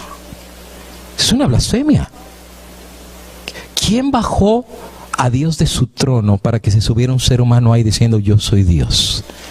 ¿Recuerdas cuando Job estuvo siendo probado y se murieron sus hijos y todo eso? Y finalmente él maldice el día en que nació, no sabía qué estaba pasando y finalmente Dios lo contestó. Y entonces Dios empieza a poner a Job en su lugar. A ver, ¿dónde estabas cuando yo ponía los fundamentos de la tierra? A ver, ¿dónde estabas cuando la luz fue creada? ¿Dónde estabas? Y lo pone en su lugar y Job se queda con la boca abierta. Y dice, no, pues no sé. ¿Y tú crees que yo no sé lo que te está pasando? Antes de que tú nacieras yo ya te había visto. Yo soy Dios, soy el alfa, soy el omega, el principio y el fin. Nada está encima de mí. Yo soy Dios y el universo lo hice, ni metí las manos, lo hice solamente con el poder de mi palabra. Por eso se llama universo. La palabra universo es una palabra compuesta univoz, una sola voz, la voz de Dios. Y Dios dijo y fue. Ese es el poder de Dios. Que las galaxias enteras las hace con el poder de su palabra. ¿Y de dónde sale que un hombre ahora diga yo soy Dios? Por eso la Biblia le llama que es una blasfemia. Ahora recuerda, quien escribió la Biblia, quien la inspiró fue Dios. No fueron los profetas. Dios le dijo, tú escribe. Tú escribe. Y ahí está la palabra del Señor, por más dura que sea. Pero mira otro artículo, 13. Siendo que el Papa es coronado con una triple corona. ¿Y sabes por qué? Y se le llama la tiara. ¿Has escuchado la tiara, verdad? Tiene 3 niveles. ¿Sabes por qué tiene 3 niveles la tiara? Porque es rey del cielo, rey de la tierra y rey del infierno. Y la tiara es esta que tú ves acá. 3 niveles. Ahora, esto es literal, literal. Tú sabes que si el Papa quiere bajar un ángel del cielo y tirarlo al infierno, lo hace. Y el ángel le tiene que obedecer, porque es la voz de Dios. ¿No me lo crees? Tú sabes que existe un grupo de sacerdotes que son exorcistas. Tú vas a ver en las películas que hay un endemoniado a quien mandan llamar. ¿Por qué un sacerdote? ¿Por qué no un pastor? Porque la teología católica dice que Dios les dio autoridad aún sobre el infierno y los demonios se les tienen que sujetar. Como con agua bendita. ¿Dónde dice la Biblia del agua bendita? Eso lo vamos a ver el día de mañana. ¿De dónde salió la idea del agua bendita? ¿De dónde? Todo eso lo vamos a ver el día de mañana. ¿Está en la Biblia o no está en la Biblia? ¿Está la mujer parada sobre la palabra del Señor o ya se bajó hace rato de la luna? Se bajó de la palabra del Señor y ahora sigue su propia voz. Pero dice ahí, rey del cielo, rey de la tierra y rey de las regiones inferiores. Y ahí está un papa siendo coronado con la tiara, reclamando los 3 poderes que se le fueron conferidos. De hecho, se acuñó una moneda de oro que dice ahí, pontífice máximo. ¿Y sabes qué significa pontífice máximo? Sumo sacerdote. Y sabes en la Biblia a quién es el único que se le llama el sumo sacerdote nuestro, a Cristo Jesús. Pues le quitó también ese título y se lo puso a él mismo. Mira, todos los títulos que son de Dios se los agarró y se los puso hacia sí mismo. A Dios se le llama Padre, a él también se le llama Padre. A Dios se le llama Santo, a él se le llama Santo Padre. A Cristo se le llama sumo sacerdote, pues ahora se llama pontífice máximo. Dios perdona pecados, él también perdona pecados. Y la lista sigue. La Biblia no podría ser más clara de este poder que habría de existir en el tiempo del fin. Artículo 30. El Papa es de tan grande autoridad y poder que no solamente es capaz de modificar y declarar, sino también de interpretar las leyes divinas. ¿Sabes qué? Mañana te lo voy a explicar. Pero te voy a decir que hoy en día hay dos leyes de Dios. ¿Pero dos? Sí. Yo te invito a que agarres un catecismo católico y lee los 10 mandamientos. Después agarra una Biblia guadalupana, católica, Torres Amat, Jerusalén, Bover Cantera, la que tú quieras, una traducción católica. Y revisa los 10 mandamientos en Éxodo 20. Revísalos, léelos tú mismo. Tú dices, yo no agarro una protestante. No, agarra pues una católica. Éxodo 20. Y revisa los 10 mandamientos y compáralos con el catecismo, a ver si dicen lo mismo. ¿Y qué crees? Completamente cambiados. ¿Y quién lo cambió? Aquel que cree que puede interpretar aún y cambiar la ley de Dios. ¿Y por qué cree que la puede cambiar? Porque dice que es Dios. Todos los reyes de Europa, mira, el Papa de Roma les ponía la corona y ellos se tenían que arrodillar delante de él. ¿Por qué? Porque no era un simple hombre. Rey de reyes, sí. Señor de señores, y mira un montón de fotos, todas las coronaciones se tenían que postrar delante del Papa de Roma. Mira, aún la coronación de Carlomagno, todos tenían que ir, Napoleón, delante del Papa de Roma. Pero sabes que la palabra de Dios hablaba acerca de esto. Esto iba a venir dentro de la cristiandad. Según de Tesalonicenses, con respecto a la venida de Jesús y nuestra reunión con él, os rogamos no os dejéis mover fácilmente de vuestro modo de pensar, ni os conturbéis ni por espíritu, ni por palabra, ni por carta como que fuera nuestra, en ese sentido que el día del Señor está cerca. Pablo dice, Cristo viene, pero todavía no va a llegar. Porque ya algunos decían, Cristo viene en nuestro tiempo, en los días de Pablo. Y Pablo dice, no, viene, pero todavía no. Porque antes de que Cristo venga, algo tiene que pasar en la cristiandad. ¿Y saben qué tenía que pasar? Escucha, apóstol Pablo, 2 Tesalonicenses 2, del 1 al 4. Nadie os engañe de ninguna manera, porque no vendrá, ¿quién? Cristo, sin que antes venga la... ¿Y qué es la apostasía? La iglesia se iba a apartar de la verdad, se iba a bajar de la luna y se iba a apartar de la verdad e iba a recibir el error, la apostasía.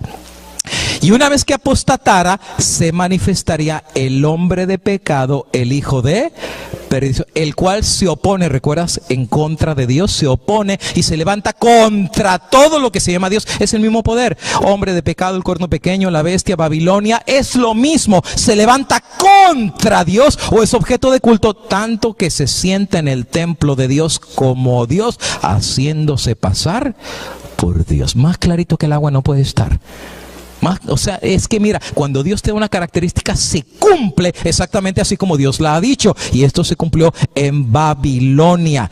La ramera no le fue fiel a Dios y se puso aún encima de Dios. Ahora también dice que es un poder político. Ahora todo esto me lo voy a saltar.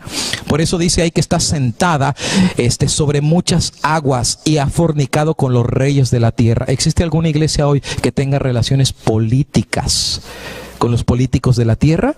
Porque dice que Babilonia iba a estar con los reyes de la tierra y se iba a acostar con ellos. Sí, hermanos, solamente hay una iglesia que es un poder también político y que tiene relaciones políticas. Se le llama el país más pequeño del mundo. Es un país, tiene su moneda, tiene su guardia, tiene su ejército, tiene su propio banco, se llama el Banco Vaticano, su propia moneda. Y están desde hace miles de años en relaciones con la política, no solamente aquí en Estados Unidos. Me voy a saltar todas estas gráficas. Recuerden que México se había separado de la iglesia, pero finalmente regresaron las relaciones, sacaron la revista Cambio, Salinas de Gortari con el gorrito. México vuelve al redil, terminan la guerra con el Vaticano. ¿Por qué? Porque la iglesia siempre ha estado metido en las relaciones.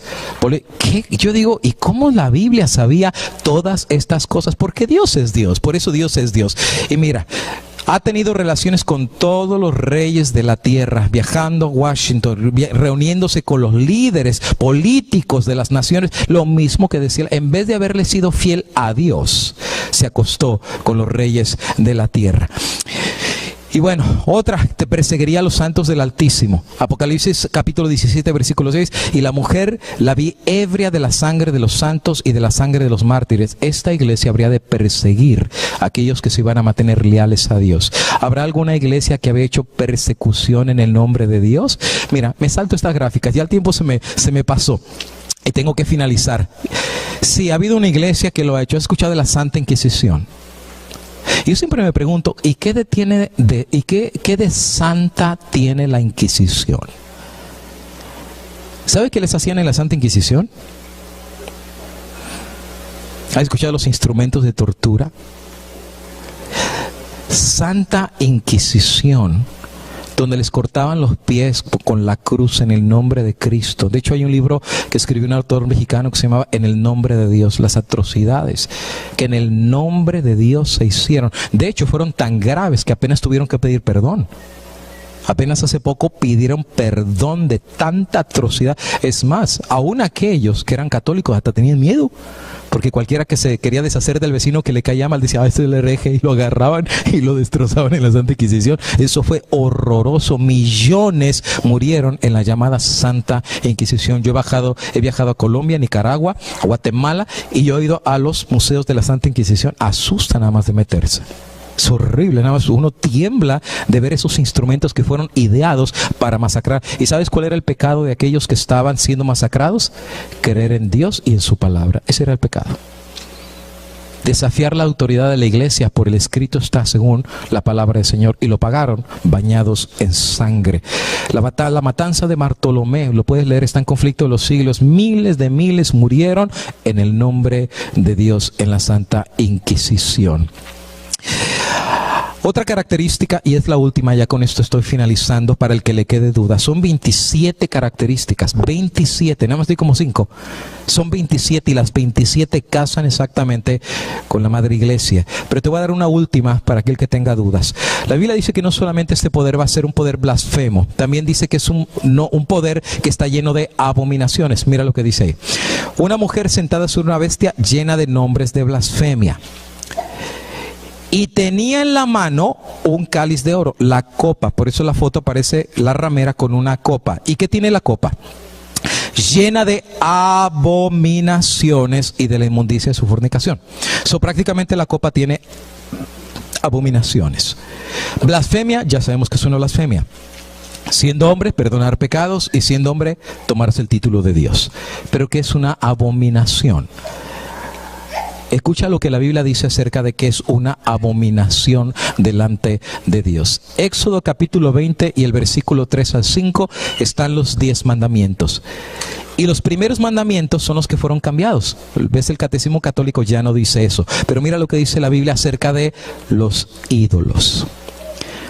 Eso es palabra de Dios. No tendrás dioses ajenos delante de mí. ¿Podemos tener otro Dios fuera de nuestro Dios? Absolutamente no. Y Dios mismo dice, no tengas dioses ajenos. No te harás imagen ni ninguna semejanza de lo que está arriba en el cielo, abajo en la tierra, ni en las aguas de la tierra. No te inclinarás a ellas, ni las... Qué interesante. Porque esta misma iglesia sí tiene imágenes y sí las adora y sí las reverencia. Una vez me decía una persona, sí las tenemos, pero no las adoramos, solamente las veneramos. Pero ¿acaso la Biblia no dice que ni las honrarás? Mira que dice ahí, ni las honrarás. Y me acuerdo cuando era chiquito, yo entraba a la iglesia, yo me asustaba porque todas las paredes estaban llenas de lado a lado. Yo iba con un paquete así de monedas porque tenía alcancías para ponerles la limosna. Y cuando yo a cada una le ponía, y cuando levantaba me veían así, me daba miedo, y yo le ponía para que no se enojaran conmigo, así, todo alrededor, pero a reventar. Mira, si algún peruano que haya en esta noche acá, si tú vas a Lima, a la capital de Perú, a la Catedral de Lima, dense una vueltecita para allá, para que ustedes vean la cantidad. Es increíble de imagen, pero no dice el mandamiento, no te harás imagen. ¿Se fijan? Por eso Dios tiene pleito con Babilonia, porque Dios dice una cosa y Babilonia hace lo opuesto, completamente en contra de la palabra del Señor. No te hagas imagen ni de lo del cielo ni abajo, no te inclines. Está todo el mundo arrodillado, inclinado. Te quería pasar videos, ni para qué pasártelos. Al buen entendedor, pocas palabras, ni las honrarás. ¿Por qué? Porque yo soy Jehová tu Dios, fuerte, celoso, no te metas a adorar falsos dioses. Pero mira lo que dice Deuteronomio 27:15, a los que se atreven a adorar imágenes de falsos dioses. maldito el hombre que hiciere alguna imagen esculpida o de metal. Esto es serio.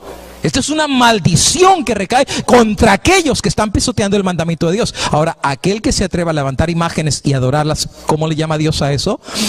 Una abominación ante el Señor. Y Babilonia tiene una copa llena de ¿qué? De abominaciones. ¿Y qué es una abominación? Aquel que agarra imágenes y las adora. Una abominación ante el Señor. El trabajo de las manos de artesano y pusiera en un lugar secreto, y todo el pueblo responderá y dirá ¿qué? Amén. Así sea, palabra del Señor. Dios es bien claro. Te fijas, la palabra de Dios es clara.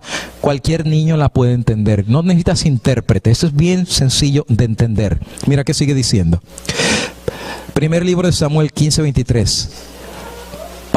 Porque la rebelión es como el pecado de brujería. ¿Qué es la rebelión? Que Dios te dice algo y a pesar de que Dios te dice, lo haces solo porque lo quieres hacer. Eso se llama rebelión. Aquel que es rebelde, Dios dice, es como pecado de... Wow. Y la obstinación es iniquidad, y la idolatría. ¿Qué es idolatría? Adorar ídolos. ¿Por qué? Porque los ídolos, ¿quién hace los ídolos? Los mismos hombres los hacen los ídolos. ¿Cómo tú vas a adorar un ídolo que tú mismo hiciste con tu propia mano?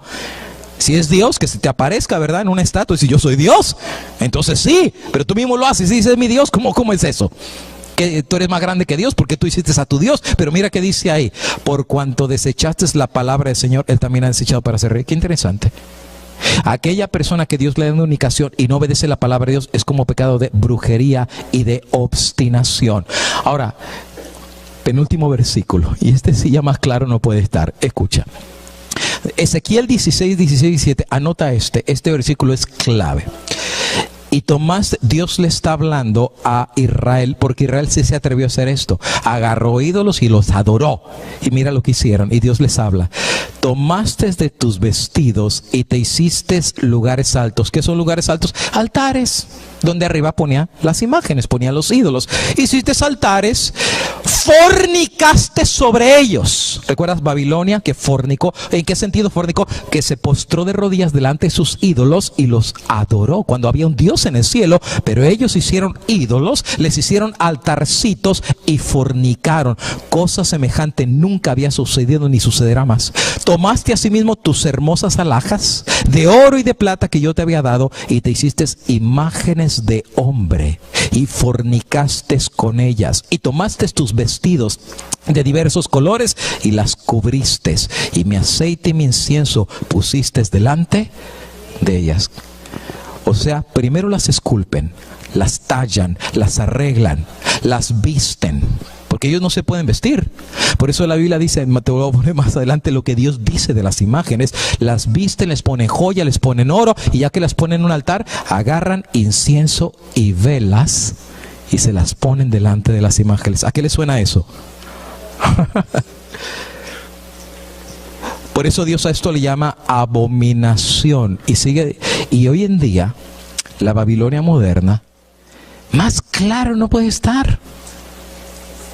Hace imágenes, les pone cara, les pone manos, les pone pies, pero ¿sabes lo triste y las adora? Pero ¿sabes qué dice la Biblia acerca de estas imágenes hechas con manos de hombres? Porque estas no se hicieron ellas mismas. Los hombres hicieron a sus propios dioses, hicieron sus propias y mira, las visten, les ponen decoraciones y todo eso, y parecen ahí muy bonitos, y se ven con ojos y con pelo y con todo eso, y con orejas y con manos, y están ahí. Pero ¿sabe qué dice la palabra de Dios acerca de los ídolos? Dios dice, se burla de las imágenes. ¿Y sabe qué dice Dios? Dice, mira, hacen ídolos, les ponen ojos y no ven, les ponen manos y no las muevan, les ponen pies y no caminan, les ponen orejas y no oyen. ¿Sabes qué Dios le está diciendo de sus ídolos? Son ciegos, son sordos, son mudos y paralíticos. Es lo que Dios está diciendo. Y esos son sus dioses que ustedes están adorando. Y sabes, una vez yo estudié con una señora este tema, Y la señora dice, yo voy a estudiar, pero con mi Biblia católica. Digo, adelante, señora, agarre su Biblia católica. Y dice, sí, porque la mía es la buena. Está bien, agarre la suya. Y les saca el versículo de Isaías, que Dios le dice a Isaías, mire, hijo de hombre, lo que hacen los hombres. Agarran un tronco y con la mitad del tronco hacen un Dios. Y le ponen manos y todo eso, y después se postran y dice, tú eres mi Dios y tú me hiciste. Y con el resto del tronco hacen leña y se ponen el fuego y hacen unas tortitas y se las comen. Con el resto del mismo tronco que sacaron el Dios, del mismo tronco que hacen unas tortitas. Y dice, mira, hijo de hombre, porque estos son insensatos que no entienden. Y dice la señora, no, perdón, en mi Biblia no dice así. Dice, sí, mi Biblia dice, mira los que no entienden. Dice, ¿cómo dice en su Biblia? Dice, mi Biblia dice, míralos, son como bestias brutas. Ah, bueno, pues usted quería. Usted quería su Biblia. ¿Por qué razón? Porque Dios te hizo con un entendimiento. ¿Por qué? Porque Dios no quiere que estés en Babilonia. ¿Quién es Babilonia? 27 características, no la terminamos de ver. Pero la palabra de Dios tiene un problema con Babilonia. Ahora, tengo más que decir, pero el tiempo se me acabó. Si hay en esta noche alguien aquí o alguien que escuchará a través de la cámara, y tú perteneces a alguna iglesia evangélica, no importa, metodista, luterana, anglicana, episcopal, a la iglesia que tú pertenezcas, de donde tú saliste, tuviste un reformador, un originador que fundó tu iglesia. Por ejemplo, Wesley, Carlos Wesley y Juan Wesley fundaron la iglesia de metodista. Por ejemplo, Martín Lutero fundó la iglesia luterana, y cada quien tuvo un inicio con un reformador. ¿Qué opinaban los reformadores de quién era Babilonia? Los que fundaron tus iglesias. ¿Qué opinaba Martín Lutero, Zwinglio, Calvino, Melanchthon y todos los grandes reformadores que conocieron la palabra de Dios? ¿Quién era Babilonia? Tengo una lista de 35 pioneros, 35 reformadores, porque en aquellos días ellos claramente sabían quién era Babilonia. Hoy en día no. Mañana te voy a hablar del ecumenismo y qué es lo que está sucediendo con las iglesias que antes identificaban quién era Babilonia, pero hoy en día ya no saben más quién es Babilonia. Pero sus fundadores no perdieron el camino. Sus fundadores claramente sabían quién era Babilonia. Y te voy a leer algunas pequeñas citas. Decía John Huss, prefiero herirlos con la verdad que matarlos con la mentira. Y esa era la posición de los reformadores en aquel entonces. No estaban hoy que es políticamente correcto. Ay, que la gente se va a ofender. Hermano, viene el huracán, un F5, va a destruir la ciudad. ¿Qué prefieres? ¿Que se te diga, no pasa nada, un vientecito? ¿O que se te diga, hermano, la ciudad va a ser destruida? Yo preferiría que se me dijera la verdad. Y hermano, viene pronto el juicio de Dios. Y Dios no quiere, por eso va a haber un mensaje de Dios que diga, salid de Babilonia, pueblo mío, para que no recibáis de sus castigos, ni recibáis de sus plagas. Es necesario, amigo y hermano, que este mensaje lo conozca el mundo entero. Eso sí, si tú escuchas el mensaje y dices, no me interesa, me entra por un oído y me sale por el otro, es tu decisión. Pero en el día del juicio de Dios no digas, nadie me dijo, porque sí se te dijo. El libro de Eclesiastés capítulo 5 y el versículo 5 en adelante dice, no digas delante del ángel que fue ignorancia. Porque aquel día nadie va a poder decir a Dios, sabes que tú me condenaste, pero yo no sabía.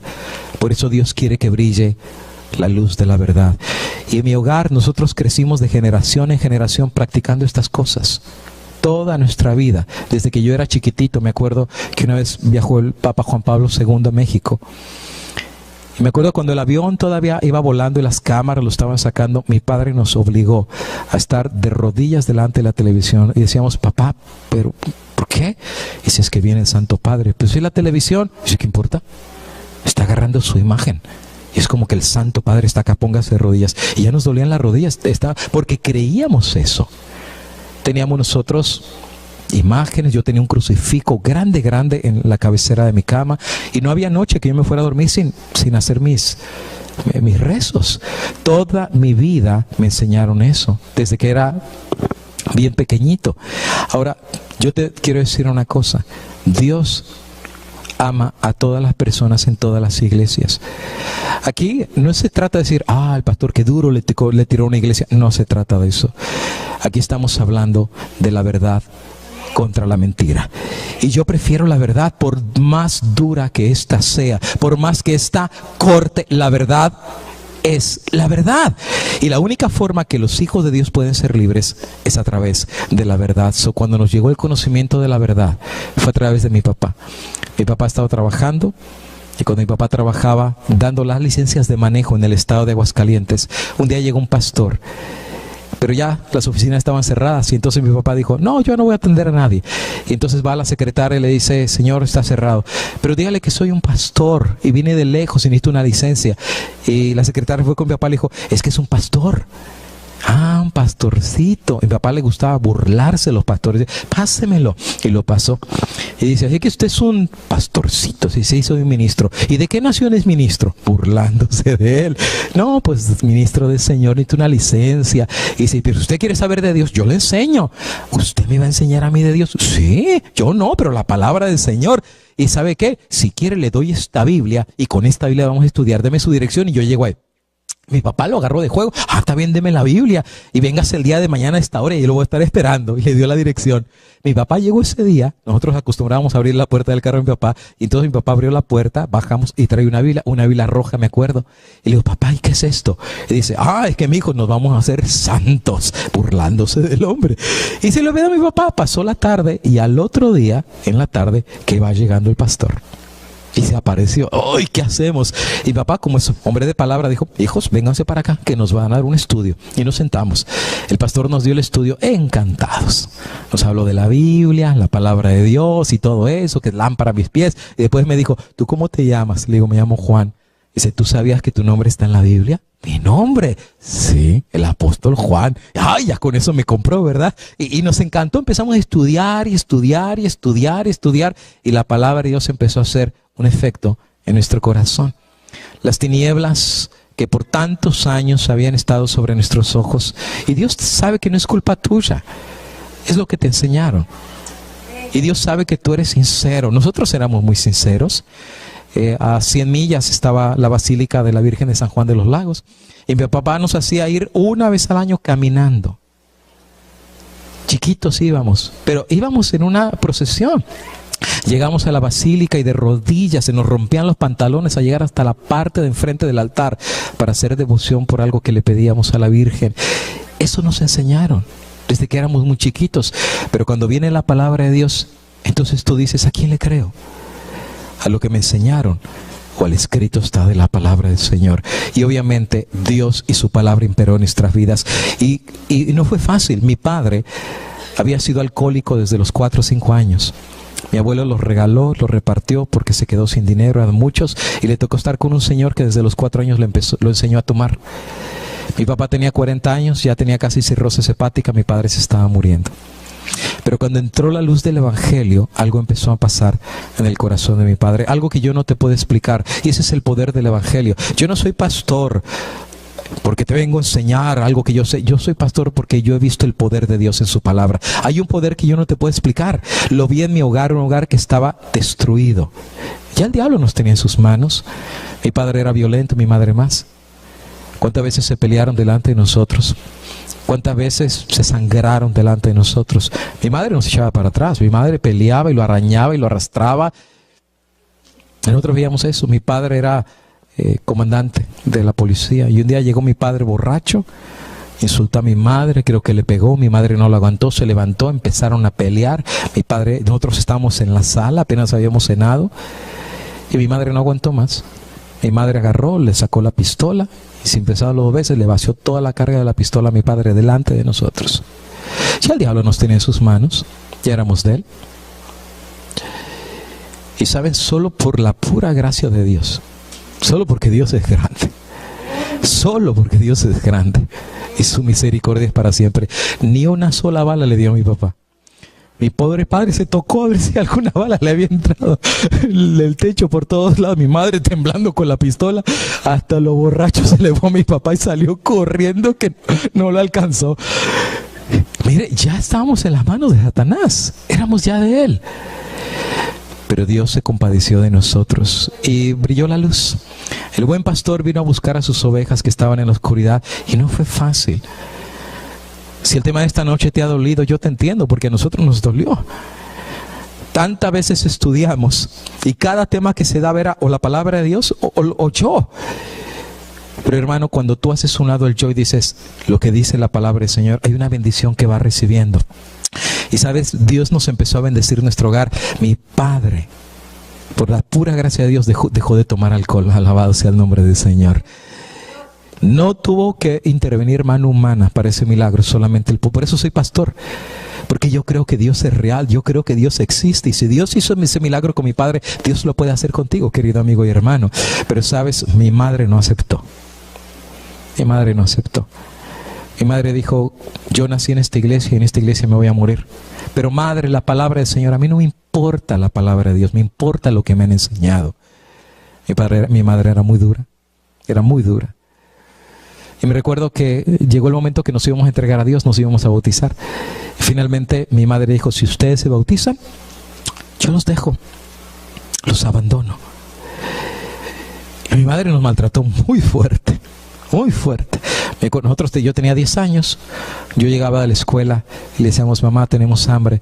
Y mi mamá decía, vengan, acá está la sopa. Y nos sentamos y decía, coman herejes, y nos tiraba la sopa en la ropa.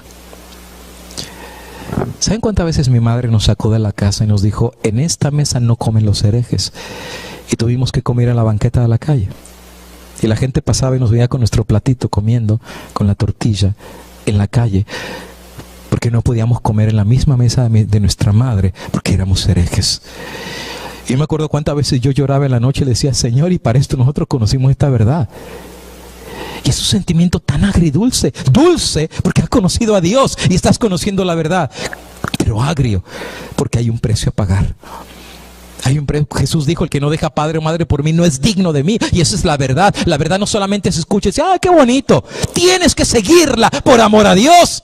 Tienes que seguir la verdad, tienes que seguir a Cristo, que es la verdad. ¿Cuánta gente hoy en día dice, ay, yo amo a Cristo, pero no quieres seguir la verdad? Pero tú al aceptar a Cristo aceptas la verdad, porque Cristo es la verdad. Yo soy el camino, la verdad y la vida. Es el paquete entero. Tú aceptas a Cristo y aceptas la verdad. No puedes aceptar a Cristo y hacer a un lado su verdad. Y teníamos que seguir esa verdad, pero había un precio que pagar. Jesús dijo, el que no agarra su cruz y me sigue, no es digno de mí. Y nosotros como hijos seguíamos un precio bien alto. Y llorábamos, los vecinos nos abandonaron.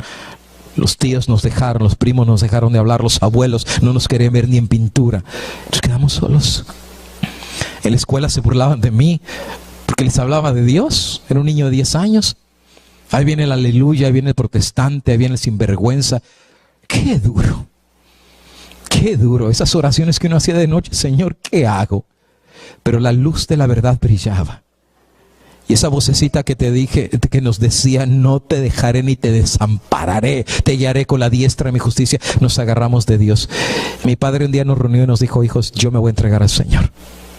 Esta verdad es más grande que yo. Me ha cortado en pedazos, me ha costado la vida. Pero esta verdad es más grande que yo. Y yo amo a Dios y quiero obedecerlo. De nada sirve saber todo esto. Si hago mi voluntad, quiero hacer la voluntad de Dios, como dice el Padre nuestro. Y yo me voy a entregar a Dios, pero no los puedo forzar. Pero nosotros llamábamos a Dios también. También habíamos pagado un precio bien grande. Digo, papi, yo también me bauticé. Todos nos queríamos bautizar. Y cuando mi madre supo que nos íbamos a bautizar, mi madre agarró las maletas, echó su ropa y nos abandonó. Dejó una carta. Y cuando nosotros, me acuerdo un viernes, un día antes del bautismo, leímos la carta. Qué dura esa carta. Mi padre la leyó. Yo digo, nunca mi madre debería haber escrito esa carta. Dijo cosas que una madre nunca debería decirle a un hijo. Se me arrepiento que mi vientre se abriera para hacer nacer herejes. A mi padre, ni quiero repetir las cosas. Mi padre llorando leyendo la carta. Mi padre. De un padre tan violento se volvió un padre como Moisés, tan manso. No, solo Dios lo pudo cambiar. Un hombre que antes cerraba el puño y se desangraba pegándole a la pared, ahora simplemente agachaba la cabeza confiando en Dios. Ese es el milagro del Evangelio. Es el milagro, cómo transforma un hogar que está destruido, te lo repara, querido amigo y hermano. Relaciones que están rotas las puede volver a construir, y Dios hizo eso en nuestra vida. Cambió mi hogar, nos reparó, pero había un precio que pagar y mi madre se fue. Esa noche no dormimos, lloramos. El otro día llegamos a la iglesia. Era una iglesia que no estaba ni arreglada. El bautisterio estaba todo lleno de piedras. ¿Pero qué importaba el bautisterio? Importaba el pacto que íbamos a hacer con Cristo. Y estábamos todos en el bautisterio. Mi papá tocaba guitarra. Él nos enseñó a tocar guitarra a nosotros. Ya mi papá compuso un himno y con el pastor bien chaparrito, el pastor Rajuela, se pusieron a cantar y estaba mi papá a la mitad del himno. Mi padre no aguantó. La garganta se le hizo nudo y empezó a llorar. Yo nunca había visto llorar a mi padre, pero era tan duro. Empezó a llorar. El pastor que estaba a un lado se le hizo el nudo en la garganta, empezó a llorar. Todos en el bautisterio, chichi, y toda la iglesia se puso a llorar. Un lloradero ahí por todos lados. Era duro. Pero como dice el corito, no vuelvo atrás, no vuelvo atrás. Pero pasó algo a la mitad. La puerta de atrás se abrió y entró una figura. ¿Saben quién entró? Era mi mamá. Dijimos, ya explotó Roma. Viene a pelear. Viene a pelear. Y mi papá se levantó. Y el pastor también. Y era un chaparrito, el pastor se puso atrás de mi papá. Y chiquito que era. Y entonces mi mamá llegó hasta el frente. La iglesia callada, no decía nada. Y entonces mi mamá le dice, usted es el pastor, ¿verdad? Y dice, sí. Usted va a bautizar a mi familia hoy. Y dice, así es. Y dice, usted sabe que están en contra de mi voluntad. Y dice, así es, señora. Quizás están en contra de la voluntad de usted, pero están a favor de la voluntad de Dios. Eso está bien. Dice, yo solamente tengo una pregunta que hacerle. Mi familia se bautiza hoy, pero yo solamente quiero saber si también yo me puedo bautizar con ellos. Y nos quedamos espantados. Y el pastor como que despertó y dice, oiga señora, si usted no ha recibido ningún estudio bíblico. Y bueno, de hecho sí recibió uno. El único que recibió fue el de la marca de la bestia. Y dice, sí es verdad, yo no he recibido estudios, pero no los necesito. Porque cada doctrina que enseña la palabra de Dios, yo la conozco en la vida de mi familia. Y el mismo Dios que ellos creen es también mi Dios. Y ese día mi madre se puso la bata bautismal y se bautizó con nosotros hace 31 años por la gloria del Señor. Te estoy diciendo, hermano, no es fácil saber estas cosas. No es fácil, pero la Biblia dice, cree en Jesús. Y los que creyeron, les dio potestad de ser llamados hijos de Dios. Cree en Jesús y serás salvo tú y tu casa. La historia terminó tan hermosa. Mis abuelos se bautizaron, mis tíos se bautizaron, los vecinos se bautizaron. Dios nos dio una camada gigantesca de personas que vinieron a los brazos del Señor. Y querido hermano, Dios puede hacer lo mismo también contigo. La Biblia dice, ha caído Babilonia. Conoceréis la verdad y la verdad os hará libres. El día de mañana, si tú dirás que fue duro el tema, espérate el día de mañana. Venimos a hablar verdades, solamente son 3 días, ya se fue El día de mañana va a ser maratónico, pero mañana vamos a ver el vino de Babilonia. Yo mañana te voy a enseñar el origen de las tradiciones. ¿De dónde vienen todas las tradiciones? Mañana te lo voy a explicar. En la tarde te voy a hablar quiénes son las hijas de la ramera. Y es una historia fascinante. No te pierdas el tema del día de mañana. Y finalmente, si nos da chance en la noche, el tema va a ser salí de ella, pueblo mío. Y si da chance, vamos a hablar del ecumenismo. Vamos a ver cuánto tiempo vamos a poder utilizar para hablar de todos estos temas. Pero yo te digo una cosa, yo no creo en coincidencias, yo creo en providencias. Si tú estás aquí y si Dios te has traído, querido hermano, no cierres tu corazón, abre tu corazón a la voz de Dios, no a la voz mía. Y si quieres aún investigar todo lo que te he dicho, adelante. No me creas a mí. Tú regresa a tu casa, lee la Biblia, todos los versículos que dimos, tú léelo por ti mismo, ponte en oración y tú dices, Señor, quiero escuchar tu voz. No la voz de ninguna iglesia, no la voz de ningún pastor ni evangelista, tu voz. Cae de rodillas y dile, Señor, quiero conocer tu verdad. Y Dios te la va a revelar, querido amigo y querido hermano, porque Dios quiere que seas libres. Y que si tienes alguna gafa de oscuridad que no te ha permitido ver esa verdad, la luz de Cristo es más potente que cualquier oscuridad de Satanás. Dios puede hacerte libre a través del nombre de Cristo Jesús. Pongámonos de pie, vamos a hacer una palabra de oración para finalizar en esta noche y darnos así por despedidos. Es mi costumbre orar de rodillas delante del Señor. Y si ustedes me quieren acompañar, bien así lo hacen. Y si tú no puedes, así como estás, puedes orar con nosotros. Vamos a orar. Al Padre, al Hijo y al Espíritu Santo oramos de rodillas, Señor. Porque, Padre, estas cosas no son fáciles. A veces cuánta gente piensa, oh, mejor hablemos del amor, mejor hablemos, pero Padre, aún en este mensaje está contenido tu amor. Porque tú no quieres que nadie perezca, pero que todos procedamos al arrepentimiento. Pero ¿cómo nos vamos a arrepentir si no conocemos la verdad? ¿Y cómo conoceremos la verdad si no hay quien predique esta verdad? Padre, la mies es mucha, los obreros son pocos. Y Padre, hablar acerca de estos temas, no cualquiera lo hace, porque hay un precio a pagar. Pero Padre, si el resultado es que un hijo tuyo, una hija tuya, escucha la voz del buen pastor, en lo profundo de su corazón reconoce la verdad, más allá de la voz de un hombre, puede distinguir la voz de Dios, que le llama a salir de Babilonia, salir de la confusión, salir de la mentira, salir del engaño y venir a la plataforma de la verdad. Yo te quiero pedir, Padre eterno, que la semilla que esta noche se ha sembrado, tu Espíritu Santo la pueda regar con esa agua bendita, esa agua santa, esos ríos de agua de vida, que pueda tocar esa semilla y pueda crear un fruto. Pero ese fruto en el corazón de tus hijos y de tus hijas, que pueda ser un fruto de vida eterna y de salvación. Padre eterno, yo te pido que el enemigo no venga a sacar la semilla. Que nadie pueda decir esta noche, oh, eso es cosa de locos, de gente que no sabe. Al contrario, Señor, yo estoy feliz que se dude de mi palabra. Pero Padre eterno, danos ese espíritu de investigación para escudriñar tu santa palabra. Y que si al descubrir en tu palabra descubrimos que es verdad, danos el poder para obedecerla en el nombre de Cristo Jesús. Gracias porque hace 31 años esta verdad brilló sobre mi hogar. Y no solamente sobre mi hogar, millones de millones ya han escuchado también esta verdad. Pero hay muchos que todavía no lo saben. Hay muchos que todavía no conocen y tú los amas con todo su corazón. Aún aquellas personas que son líderes de esta institución, tú los amas también, Señor. Y tú deseas que todos lleguemos al conocimiento de la verdad y la salvación. Por eso yo te pido, Espíritu Santo, obra en los corazones de tus hijos.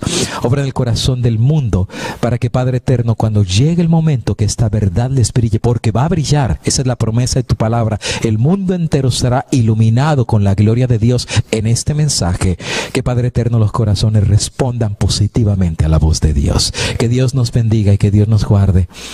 Que la justicia de Dios esté delante de nosotros.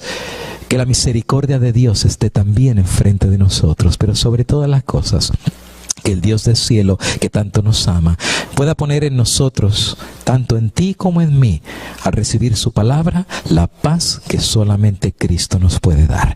Y lo oramos todo esto invocando el sagrado nombre del Padre, del Hijo y del Santo Espíritu de Dios. Amén y amén, Señor Jesús. Amén.